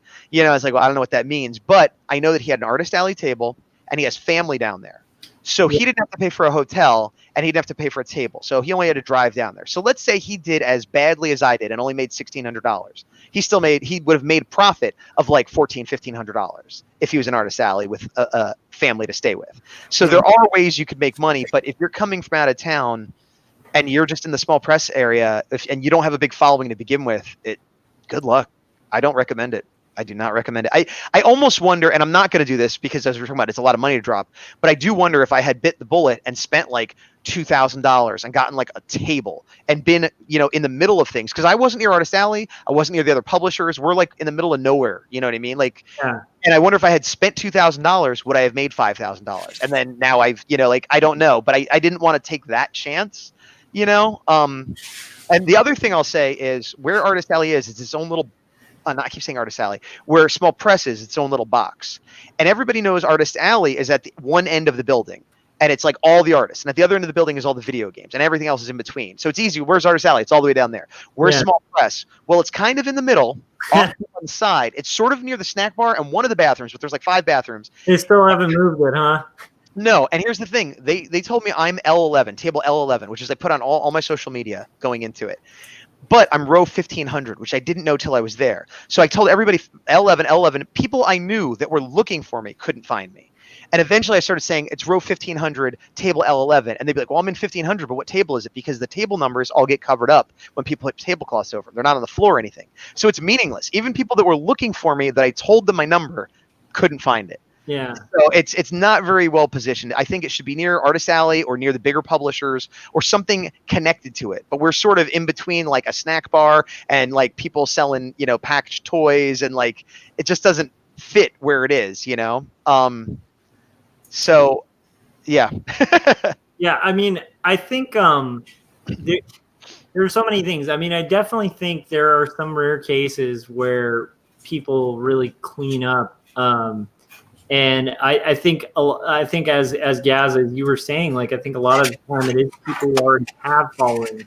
Right. They're just kind of going to a venue where their audience is going to come with money specifically for them. Right. Like kind of bookmark them on the agenda. Like I need to save this much for this person's booth. Right. With con, I think you either win by doing it again. I mean, I think it's good that your first time wasn't a loss. Right. That's actually pretty impressive. To be clear, a lot of people who lose their shirts. Yeah, and they're probably just selling their comics. If I was just selling my comics, I would have lost over $1,000. Yeah, because my comic sales were very, very little. Like, and I'm not avoiding saying a number here. I just don't know it off the top of my head. But maybe I sold 20 comics in 5 days, and that's not just the horror. That's all comics. Maybe 20 of them in 5 days. Yeah. So if I was only selling comics, the argument could be made that if I made my whole booth about comics, maybe I would have sold more because that's all I'd have. So let's say I sold 30 comics, 50 comics. That still wouldn't have come close to covering my costs. You know what I mean? So if people are if you are going to go to artists to a small press, bring prints, bring pins, take commissions, something, because you could sell hundreds of comics and you are not going to cover your costs. And I don't know about you guys, but most shows I don't sell hundreds of my comic, so. Yeah. And I think, just this does tie into that whole, like, there's a lot of people who won't talk about kind of like some of the realities of the comic industry. Like, these are just some numbers of just annual book sales that I've heard directly from like senior editors at like, some of the bigger small press in the industry. And this isn't DC. So this is like, anything that's not DC and Marvel. Mm-hmm. A standard like good sale for an indie book in a year is like 2,000 to 5,000. That's like a really good seller. Right. Compare that to the sales number of like a best-selling Marvel comic, and it's not even in the same number of zeros. And then compare that to like a best-selling kids book, and you're talking like 2 zeros difference. Yeah. In sales. And the profit margin. If you add those 2 zeros, that's a poor seller in the kids book world. And the profit margin is so much lower too. Yeah. Because if I sell one $20 print, on average, that's like $17 profit for me, let's say, because I give it a bag and board and deluxe treatment and everything. I mean, you could arguably get it for $1. So, but we'll say $17 profit for one $20 print. Yeah. And my comics cost about $2.50, and I sell them for $5. So I'm not going to do the math, but I'd have to sell like 10 comics. Yeah. To be maybe 8 or 9 comics to equal one print sale. And those prints are way easier to sell. Which is a really good answer to people who are skeptical of like why the industry has moved so much towards trade. And I mean, there's your answer right there. It's like, do you want a profit margin of 3/4 or like maybe an 1/8? And right. I mean, like, I'll go with 75% profit margin any day over an 1/8. And even there, whether it's trade or not, like, and I've said this before, you're not going to make your real money on the comic no matter how many you sell. It's going to be on the T-shirt, on the toys, on the prints, on the buttons, on the licensing stuff. And we're all guilty of this. You like a TV show, so you buy a T-shirt of it, or you like a band, so you buy a poster of it. Like, that's where the real money is, you know? Like, and that, I think that's true of comics too. It doesn't mean you can't put your blood and guts into making the best story you can and hope it touches people, but I would rather have a comic that people love, that they buy the ancillary material for, and have like 1,000 fans that do that, than have like 10,000 fans that only buy the comic. You know, I feel like I'd end up doing better. You know, I'm mixed on it, because I think that's true for conventions for sure. I think at a convention, people are trying to get something at that convention that they can only get at the convention. And I don't think that runs for like exclusives. It's just like, there's a lot of things like a print that isn't going to have as much appeal online as it is in person. Because in person, you see the scale, it's like a unique. You're also buying from the artist, I think people. Yeah, you can get it signed. It has like a high perceived value. Whereas like a book at a convention, there's always the thought of like, well, I'll get the T-shirt now, and then maybe I'll get the comic later, because I can get the comic anytime, right? Because it's just a book. So I think that's definitely a truth, a possible truth about conventions. Although I am still curious. I've talked about this, and I do want to run some experiments where I just sell comics and only material related to those comics, and see if that affects sales. We've talked about this, and I support those experiments, and I might even indulge in them myself once I have my trade out, but not at a show like San Diego. No, San Diego's not a show to run that at. That's why I was saying, like, I wouldn't even with a lot of extra material, I'd be really leery before investing in San Diego. And yet I do know, like, when it hits at San Diego, you can make really good money. But once again, like the guy I know it hits with was invited to San Diego as a guest. So it's like, if you've gotten to that level, then maybe you're going to do well. Yeah. Yeah. Maybe your sales are generating because you've gotten your name out to that extent. I've also heard that if you do a panel or something like that, that will boost your sales, because anyone that goes to that panel perceives you on a higher level and then will seek you out later to buy things potentially. I don't know, because I've never really done panels before, although I will be doing a panel at a library soon, but that's, it's a library. How much of a boost, it's a small thing to begin with, but you never know, man. Library sales can be deceptively good. Like, I've done 2 library shows and done not very good at them. Like, I didn't lose money because it was either free or it was free both times. And I still was like, was this really worth it? The only thing, and this is something to throw out there, because we mentioned at the top too, like a good trying ground is just to do like a local signing at a comic shop.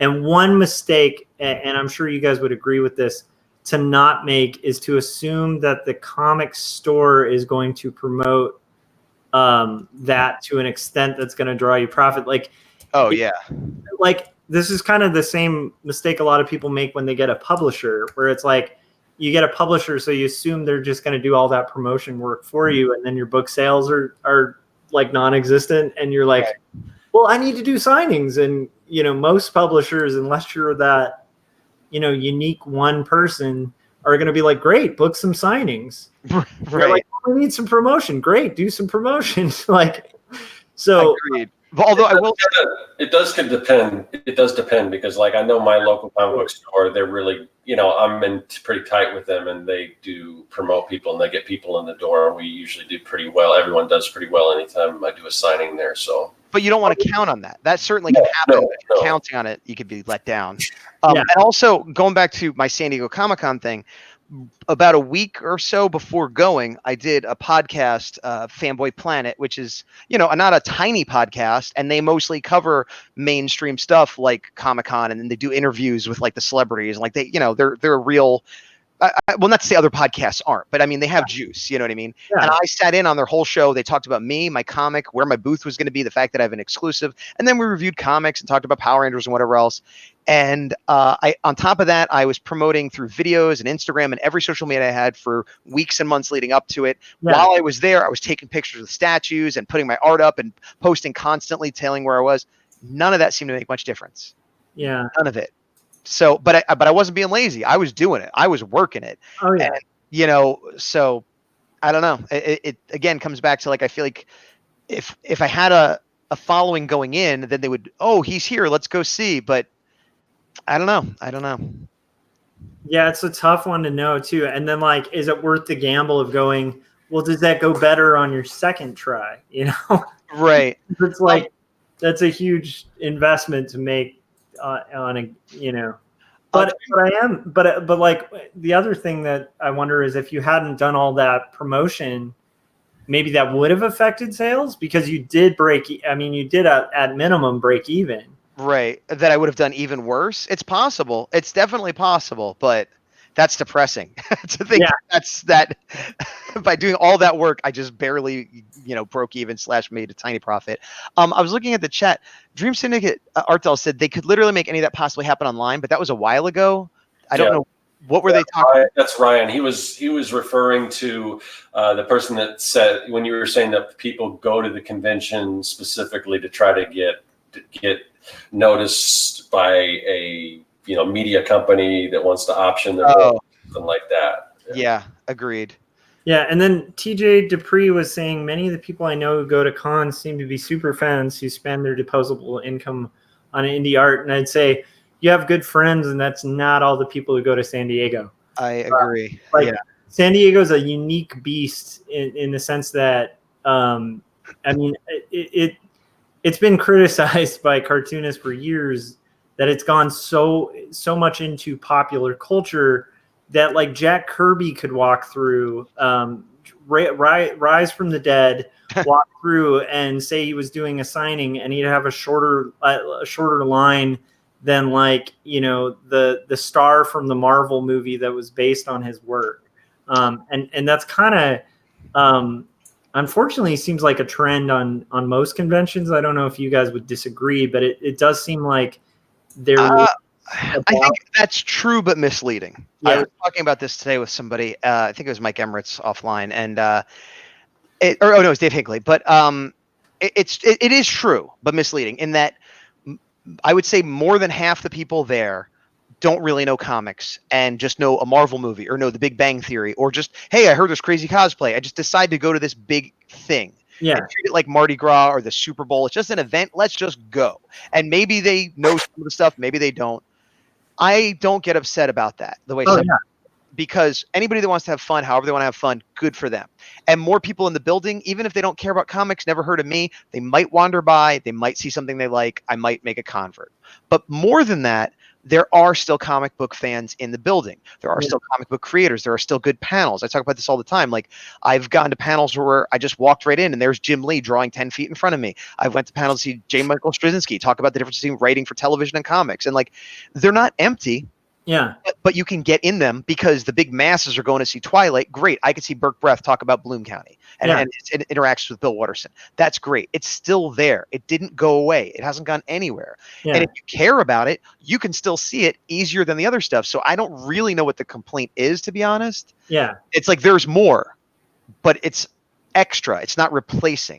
The only complaint I would have, if you want to look at it that way, is that because it's so big, that's why my table costs $600 instead of $3 or $2 or $1 as it would at a normal comic convention. Yeah. But that is really specific to what I just went through. But as a comic fan, I don't mind being able to go see the Supernatural guys talk and then having Alan Davis do me a sketch. That's great. Why not? Yeah, no, and I would agree with that too. I think as an attendee, that's a cool thing. I think like there's just some things, like for instance, the location of the small press table. Yeah. Where I'm like, I've literally seen like Daniel Klaus at Comic-Con with like 2 people in line. And I'm like, this is Daniel Klaus. Like, why are there only 2 people in line? But then I look and it's like, oh, it's because like the guy from the Incredible Hulk in the 80s has a line for his signature. And I'm like, I get it. That is cool. But at the same time, this is Daniel Klaus. Like, it also might be a timing thing, though, where if Daniel Klaus is at his table all day, every day for 3 days, and Lou Ferrigno shows up for 2 hours at the, the powered hours, then everyone's like, oh, there. And this was a theory I heard too about what I was doing in small press, and there was an option because I'm signing up for myself, but it's set up as though you're bigger than you are. It's like, are you going to have any signings or appearances? If so, what time? And how will you deal with lines and all this stuff? And so if I had someone running my booth and it was like the little big head publishing booth, and then but on Saturday from 3 to 6, Gazbot's going to be there signing copies of the Horror A4, there probably would be a little bit of a draw, even for people that never heard of me, just because they say, oh, a signing. And if they're walking by and there's like 3 people online and there's a publisher going, hey, Gazbot's here signing right now, you want to check it out? Like, that's kind of what Lou Ferrigno has going for him. Yeah. And I don't have someone to run my booth and pretend to be my hype man, but I do think there is merit to being less accessible, as weird as that sounds. Yeah, no, that makes a lot of sense. And actually, like, even what you're mentioning, like, anytime you're conventioning, especially at a convention of that size, try to go with like a good booth buddy. Like, even bring someone who's just there to man the booth, so you can have a break, and so you can kind of get out and like walk the floor and like go to the restroom and stuff like that. I mean, I agree, but it's not always possible, especially in a away show. Totally not. In that case, make friends with your neighbors and they'll watch your table for a little bit. Yep. I never feel comfortable leaving if I'm just having my neighbor watch, because I do a lot of away shows where I don't even have a friend. Like, I'm literally all by myself, and I make friends with my neighbors so that if I have to go to the bathroom or whatever, they'll watch my table, make sure nobody steals. But it is tough because like I can't really trust them to run my table, and it's not really fair, So if you could bring someone, do. Yeah, and it's not always possible too. I've had it both ways where I've gone with someone, and that was a much better con than the ones where I haven't. So because it's exhausting too. It's a lot of work. So I still think for a first time at con, it doesn't sound like a loss. I mean, I know it may not have lived up to your expectations, but compared to some of the horror stories of people's first time, right. It sounds like you came out okay, like in the sense of I guess I did, but I have a lot of experience doing cons, so I think that played into it a lot, the fact that this wasn't my first con. It wasn't even my first big con. Yeah No, that makes a lot of sense. But like I said, for first time at San Diego, which is the con, right, that isn't as bad as I guess it could have gone. Sure. But I can also see where I think there's a lot of people who might hear like the numbers you're saying and think like, oh, that's a lot of money. But you got to remember, like, we're talking table cost, you're talking gas to get there, you're talking the time investment of getting there. And then if you calculate in the hotel costs on top of that, like, what you did was like kind of the minimum of what you'd have to do to even be able to make it work. And that's why I keep saying that, because I'm not trying to pretend that $1,600 isn't a lot of money. Yeah. It is. And if I made that at a local show, I'd be doing a little dance. That's great. Yeah. But I didn't make $1,600. I made less than $100. That's just, and that's again not factoring into the 2 weeks of labor. Yeah. Or the labor. You got to value your time. I mean, there's no way around that.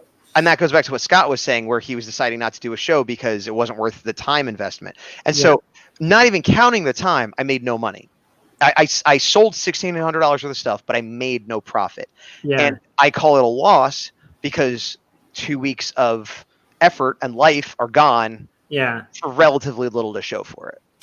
Yeah, and it's I mean, like, because once again, like, the other thing is you're freelance, and so like one of the things to factor in when you do freelance is like, a day away from the office is costing you money. A day away from wherever you're working, it's like that literally is a day that you could be drawing a commission, you could be taking on a client.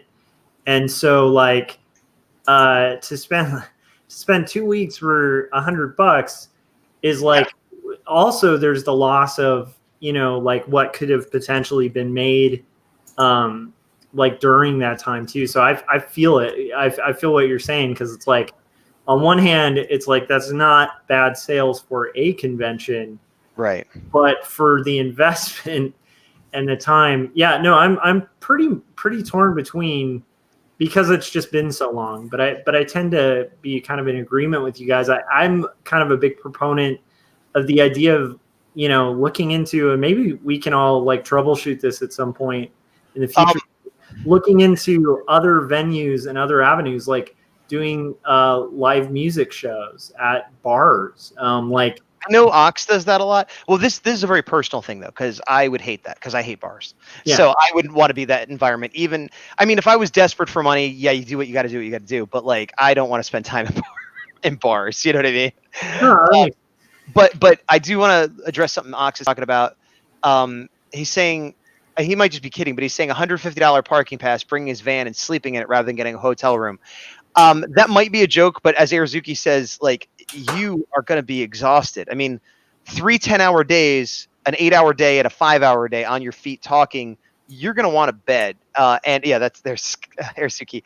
And also the parking pass, if this wasn't clear before, I almost was going to get, I had a friend that had an extra parking pass for $140, and I was going to get it because it would have been cheaper than the parking at the hotel. Yeah. But you can't leave it overnight. It's just for loading and unloading. So you would have to find some place that you could park overnight, and I don't know what that is if it's not attached to a hotel. Yeah, and I'd also recommend this because even the times back in the day when I attended, and I will be able to attend conventions again in the next year, which is kind of fun, because I've had that whole non-attendance clause that has kept me from them. But like anytime I visited San Diego, I had friends who lived there, and that in itself is kind of a game changer if it goes to like con. Like, if you know people in San Diego that you can stay with, you're going to save a crap load of cost. Oh yeah. On, you know, hotels, which are at their peak rate. Like I recently read that is literally the highest rate of hotels San Diego has all year. And they don't let you book ahead of time because the rates will be lower. But I've tried, like, well, I'm going to book, you know, today for a year from now, and they won't let you. They wait until a certain time, and then the rates go up, and then you can book. Yeah, and it's so high demand that even like the group discount rates, like let's say you got together with like 50 people and we're like, we're all going to stay and we're going to just get a group discount. Nope. They don't even offer them. And you also, I got mine through the Comic-Con International through the vendors like program. So I was offered hotels that won't even be available at any price.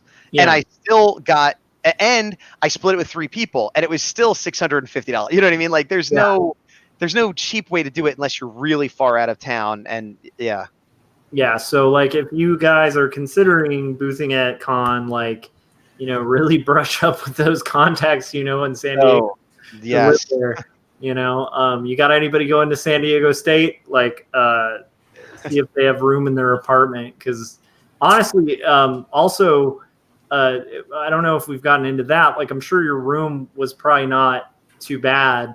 But I've heard horror stories of bad hotel rooms too. Oh yeah, with like broken AC and stuff like that. Yeah. Ours was okay, but we were paying luxury prices at a hotel that was like close to the convention center, so by default it was luxury, but it was just like a regular old hotel, just pretending to be fancier. You know what I mean? Yeah.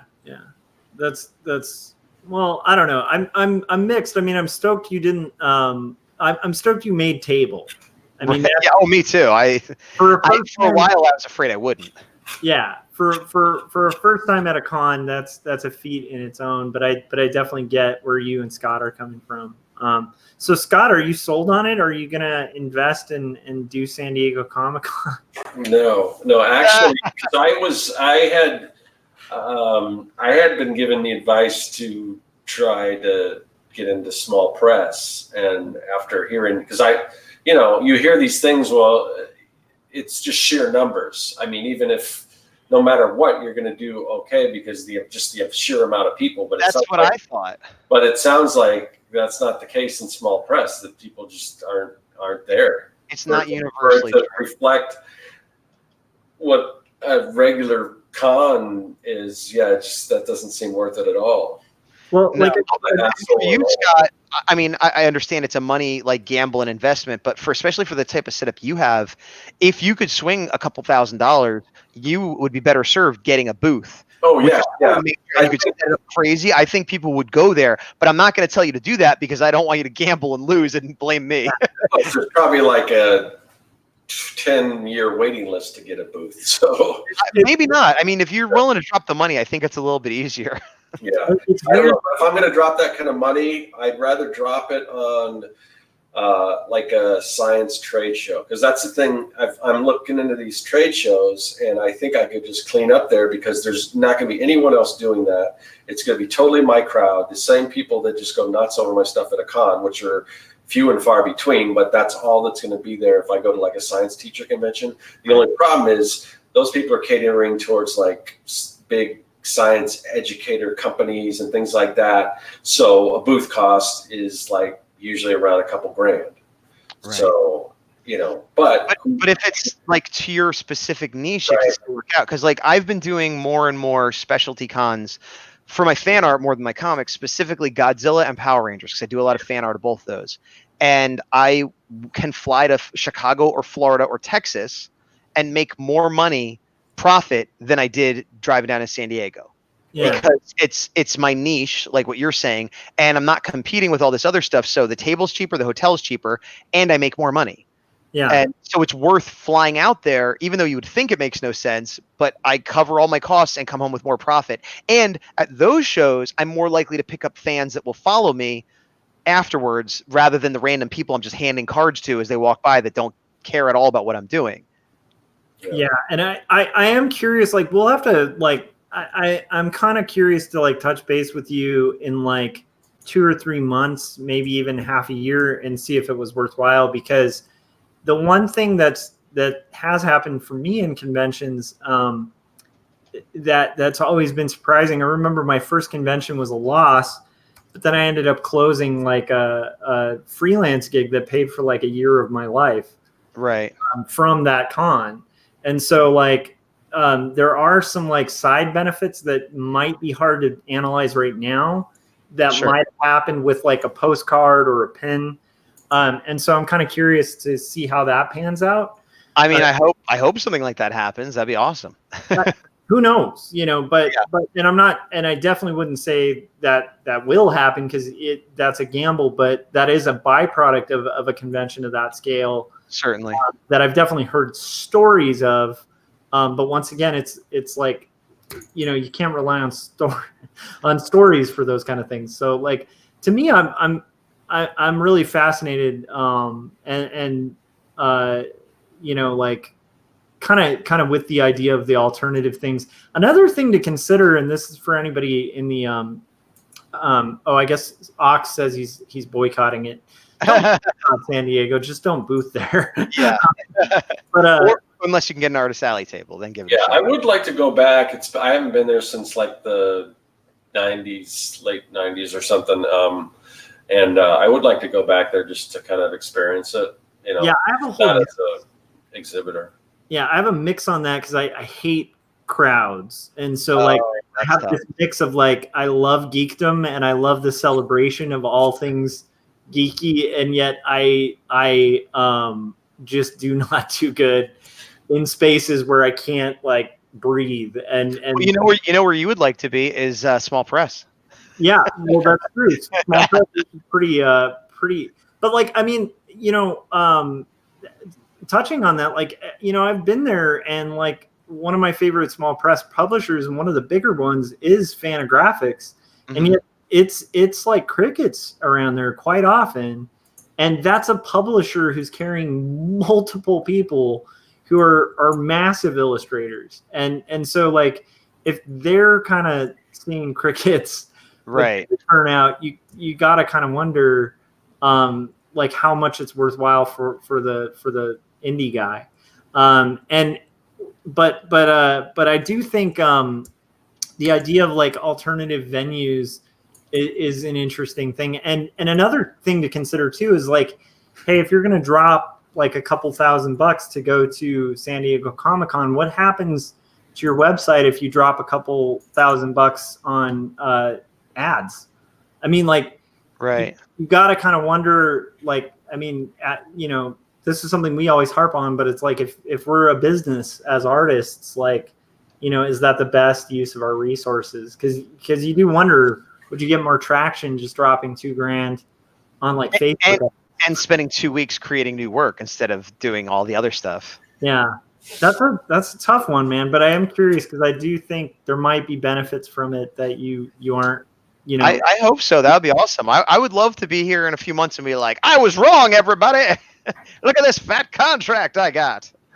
I hope so too, man. But like it is a draw, and this is the tough thing about the entertainment industry and comics in general, which are like, we're all fighting for a very small piece of the pie, and it's a very small pie in the entertainment industry. Yeah.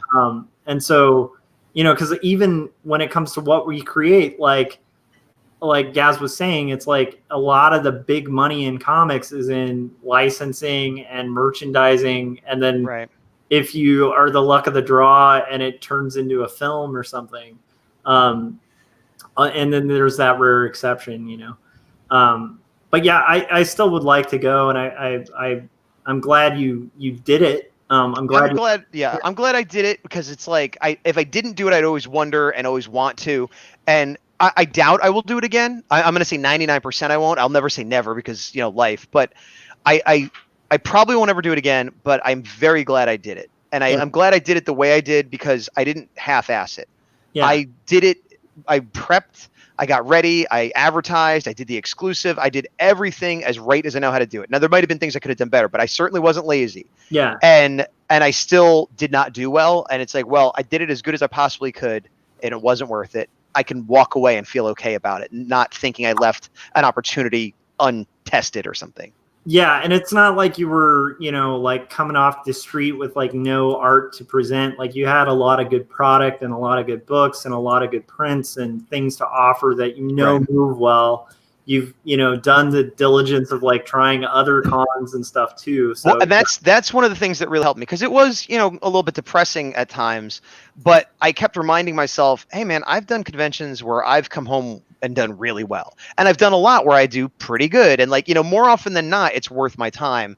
So if I had only done 1 or 2 conventions, this would have like destroyed me. Like, which is another reason why this shouldn't be your first convention. No, because I had the base of like, I know there are people that like my art and will spend money on my art, and I have a certain confidence level in my ability to sell and my professionalism and things like that, so that even if I did even worse, I'd be okay. I wouldn't be happy, but I know, okay, well, this isn't my reality. This is this one show I'm not doing well at.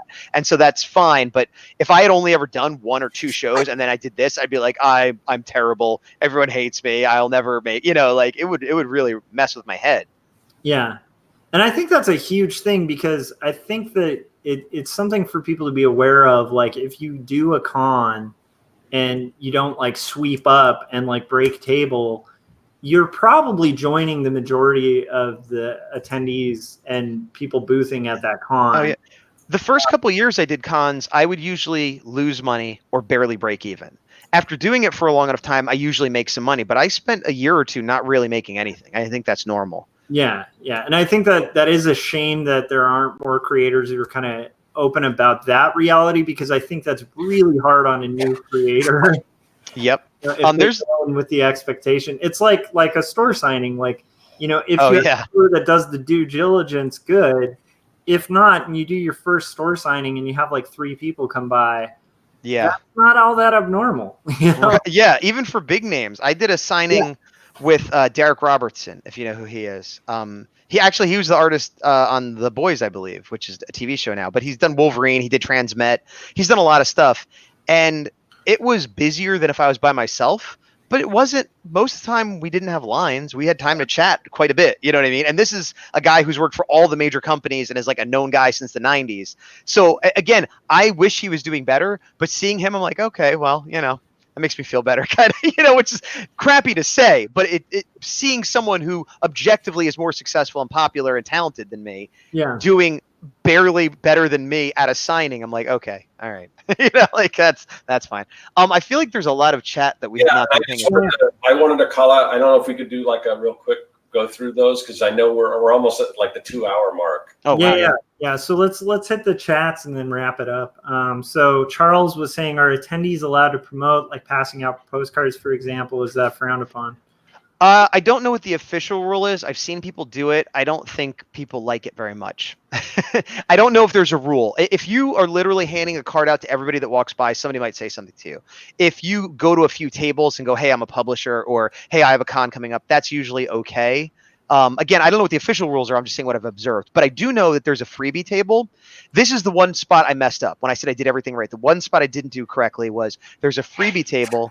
And when I was there last year attending, I had a stack of cards I wanted to put on it. I'm like, and they said, no, you can't. You have to be an attendee or be in a panel. You have to kind of you can't put it on the table. You submit it, give the box to them, and then they put a few out each day.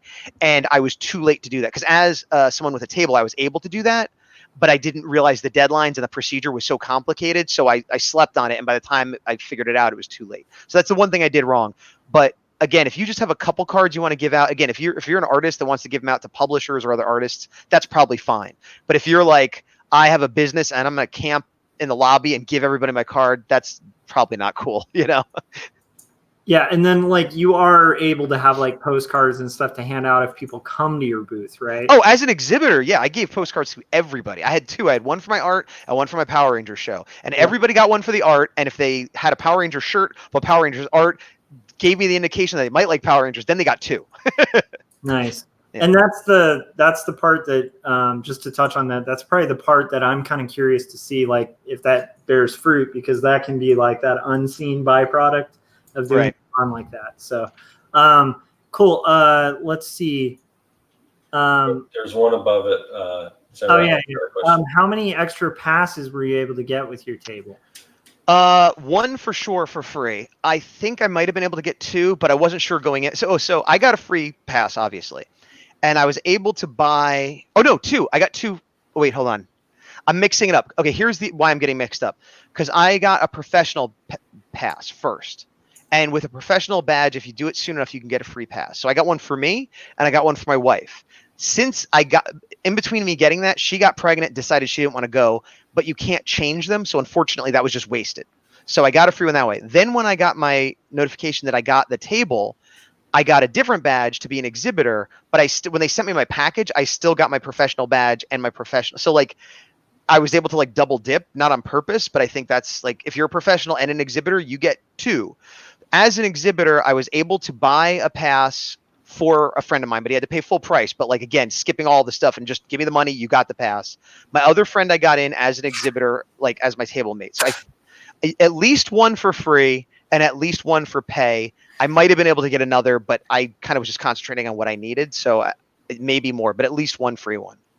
Yeah. And I would highly recommend, if you guys attend San Diego Comic-Con, register for a pro pass, especially. Oh yeah. Main reason is if you're making money as an artist, but if you're making money as an artist that is doing anything related to comics, video games, movies, animation, children's books, toys, anything like that. Yeah. And my first pro pass I got back when I was working for an education company. And it was just because we were making books. And so like, it didn't even have to be. I was working for MTV doing commercials and that counted. Yep. So there you go. Like you should look into it and try to make it happen if you're going to be throwing the money anyway, because it'll give you a ton of money. Absolutely. Yeah. Cool. So let's see. Kayla was just saying the problem with spending money on ads, especially on social media, is how bad the algorithms mess with it. I think at least at a con, you know how many people are seeing your work. I don't know how to respond to that, because I think it's kind of a similar gamble. A lot of the time at a con, people are getting free stuff. You never know what they're doing with their swag bag when they get home. Like, are they going to hang on to that postcard, or are they, is that going to go in the trash pile? It's hard to tell. I'll say one thing that I think I said this in my video, and this applies to any con, but especially bigger cons, that if I go back to San Diego or the next time I do a big con, what I might do is right now I have a postcard that kind of has the cover of my comic and some social media on the back and stuff. What I saw somebody doing was they had kind of a little mini art print postcard size. So it was printed, cheaply as a postcard, but it had like I forget if it was a pinup of their character. It was just art though. It didn't have the title of the book or anything. It was just a cool piece of art somebody might hang up. And people were taking that more because it was just a cool piece of art. And then on the back, it had the info. But the other thing they were doing, and this isn't for everyone, but I've been thinking about this more and more, is they had a code where you take this free piece of art / print that had their info on the back, but also you scan the code and you get a free digital download of the first issue of their book. Oh, smart. And so it's like you're incentivizing someone to take this because it's just basically free art. But the byproduct is that it has your contact info and then a free issue of the first comic, which it stinks to give away. But if it's digital, it's not really costing you anything. And if it gets you a fan. So I've been seriously considering doing something very much like that. Nice. And that would tie into that lost leader thing in the beginning, because that first issue, that could be a lost leader that could lead to a fan for life. So. Right. Exactly. And if not, they still have your social media because they took it because it was a piece of art. Exactly. That's amazing. That's really good thinking, actually. Again, I stole this, but yes. Okay. So Ox was saying, does Pro Passes bypass the lottery system? Yes. Yeah. So, I mean, I haven't registered in years, but like literally before they even open the lottery system, if you're in the Pro Pass group, they send you pre-registration info so you can re-up. And every 3 years, you have to prove that you're a pro. Yeah. And the cool thing is, like, I haven't been to con in like forever, and I still get that opportunity every single year before the lottery even opens up. Yeah, and then once assuming you're proven, you get your pass for free. You have the opportunity to get one guest pass for free. Now, depending on the year, sometimes they limit it, so you got to be quick. Yeah. But theoretically, you get a free one, and then usually you have the opportunity to buy 2 more, which again, full priced. But if you've tried to buy them even full price, just getting it is a deal. You don't have to go through all that stuff. Yeah. So you definitely, once you're in the con as a pro, you basically don't get any perks at all. Like all the perks are that you could get in. But once you're in, you're treated more or less like an attendee, for better or for worse. Yeah. But I mean, again, they're letting you in for free, so I'm not really complaining. There is a pro lounge that I found out about the last couple of years, but it's just like an overcrowded room with like a water dispenser, and I think maybe they have snacks, but if they do, it's like stale kettle corn chips or something. Like, it's not like the green room at the Conan O'Brien show. It's just like, here is a room you could go in if you have a pro badge, but it's everybody. So there's like 100 people in there, and it's not like, again, it's not Jim Lee and the guy from the newest Marvel movie. It's people like us going, what, they have some chips somewhere? I don't, Oh, they had coffee, but they had coffee that's stale with no creamer, and like, it's like, the veil there isn't that interesting when you see behind it. No, not at all. All right, cool. Well, Gaz, thank you so much for just like sharing so much and being open about your experience there. And I still think you killed it. And if you guys haven't, prove Gaz wrong about the sales of comics and go pick up the Horror A4, because like that's where I think the passion's at. And at the same time, Scott's been a skeptic of this kind of idea of just comics as well. So go buy The Young and the Dead, and like support indie comics, So all right. Oh, I believe this Saturday just is indie. I think it's shot by Indie Day, if I'm not mistaken. Oh, is it? I think so. I could be wrong, but I'm pretty sure. Joshua Campbell's going to look that up. No, I'm actually just trying to add this because I can do this. Oh, boom! That's right. Boom. Anyhow, so if you guys have been curious how we've been streaming this, there's actually more functionality and stuff that we're going to be playing with on future Artcasters shows, but we've been doing this on StreamYard. And so, you guys should check it out. And I need to get that affiliate link from you, Scott, after the show. Okay. So that you guys have somewhere to click to go do it, and hopefully help us duck hunt the duck on this. So thanks again to everybody who joined us in the chats. It's been fun. It's been lively. The thing I like about this new streaming thing is that we can actually show your guys' interaction with us because we have such a rad community and just a rad group of artists too. So if you guys are watching and you see a name that you're curious about, Google it because most of the people in there are awesome artists. Yeah, and it all worth checking out. And most pretty much making like independent comics themselves. So thanks, Gaz, again. Thanks for having me. Yeah, I think we need to commit to having you on maybe on just story writing for conventions, you mean? Or no no, I'm kidding. For sci-fi and horror. I think that would be kind of a good topic to have you on because I feel like we've had you for conventions every time. How badass you draw giant monsters and mechs and like some amazingly detailed art. So check out Gaz's work. But anyhow, you could show what I'm working on right now if you want. When is issue 3 when are you gonna kickstart that? You're asking me when I'm going to kickstart issue 3 of the RA4? How dare you, sir? How dare you put me on the spot like that? I don't know. I don't want to give a date because I don't need it. I'm just curious, like how far along are you with issue 3? The pencils and lettering are done. I have yet to start the inks. Because I'm really excited because I mean you already kind of gave me an insider tip, or not tip, but something that's going to happen that's really cool in issue 3, and I'm kind of waiting. Right. Soon-ish. I don't like. I have a lot going on in my life right now, so I'm the same way. I haven't even started the next issue of Young and the Dead, so I can't. I will say this: my goal is to have it by the end of the year. My dream is to have it by the end of September.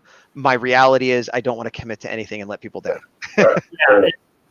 Knowing kind of from experience, like the state you're at with a kid on the way, that is a intensely time sucked.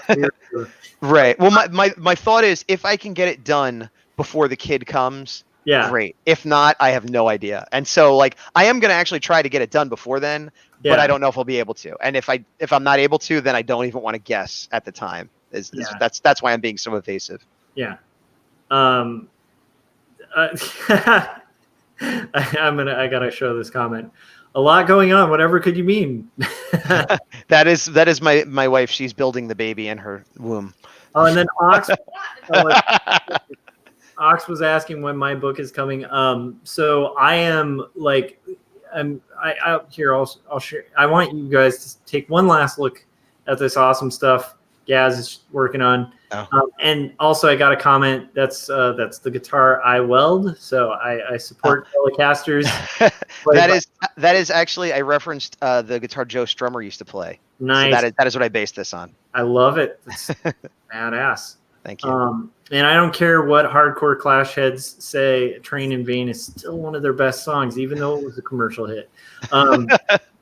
So I'll show you what I got right now. So this is like the last, I've been working on the rough. So all the stuff in magenta is what I've been drawing. Nice. Pencils for like, I think this is about 3 pages. So when I'm done with this page, I'll have like about 2 pages left. But it is hard to say when it's going to be done because I was estimating May, and like this whole thing has gone way longer than I expected. So what's that like? That's like making comics. Yeah, there you go. But yeah, so I'm estimating that it, probably a month or 2 away, maybe 3, because I got to do book design. I got to come up with a ground game after that. Right now, I'm just trying to get it done. But you can follow it on quarterlystories.com. You're on my YouTube, so you can check that out. And you're already on it, so just hit subscribe and hit the bell. Gaz, where can everybody read the Horror A4 and check out all your other awesome work? And also, where can they watch your very succinct, awesome wrap-up of Con as well if they want to dig in a little more? Well, as I said, Gazbot.com is my main site where you could get links to everything else. But I have my own YouTube channel, which is also Gazbot. You can find me on here. The most recent video I posted is my San Diego Comic-Con wrap-up. I don't know if it's succinct. It's over an hour, but it talks about everything I talked about here and more probably. And I take the camera around. It's not me just talking to the camera. I'm at the con all those days. And you know, I'm on Instagram. I'm on Etsy. I'm on any major social media you could think of. I'm probably on it.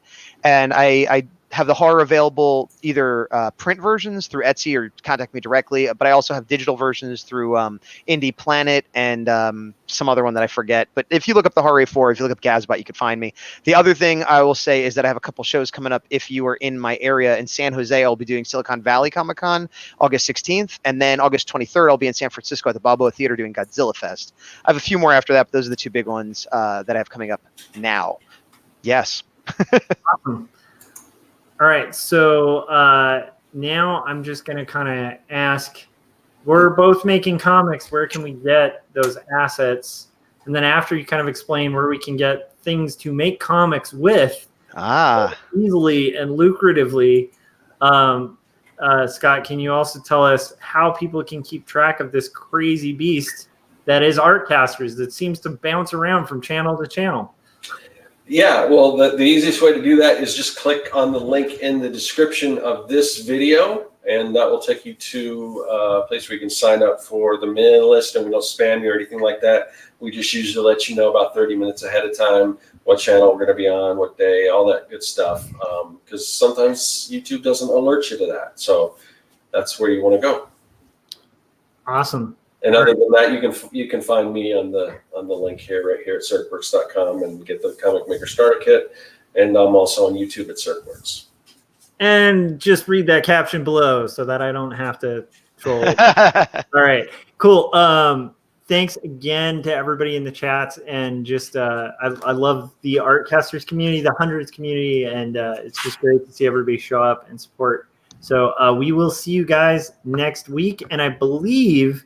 I'll just say it because he confirmed it. So we're having Kevin Cross, the founder of the Hundreds, on Scott's channel next week. So that should be good to catch up. I've heard of that guy.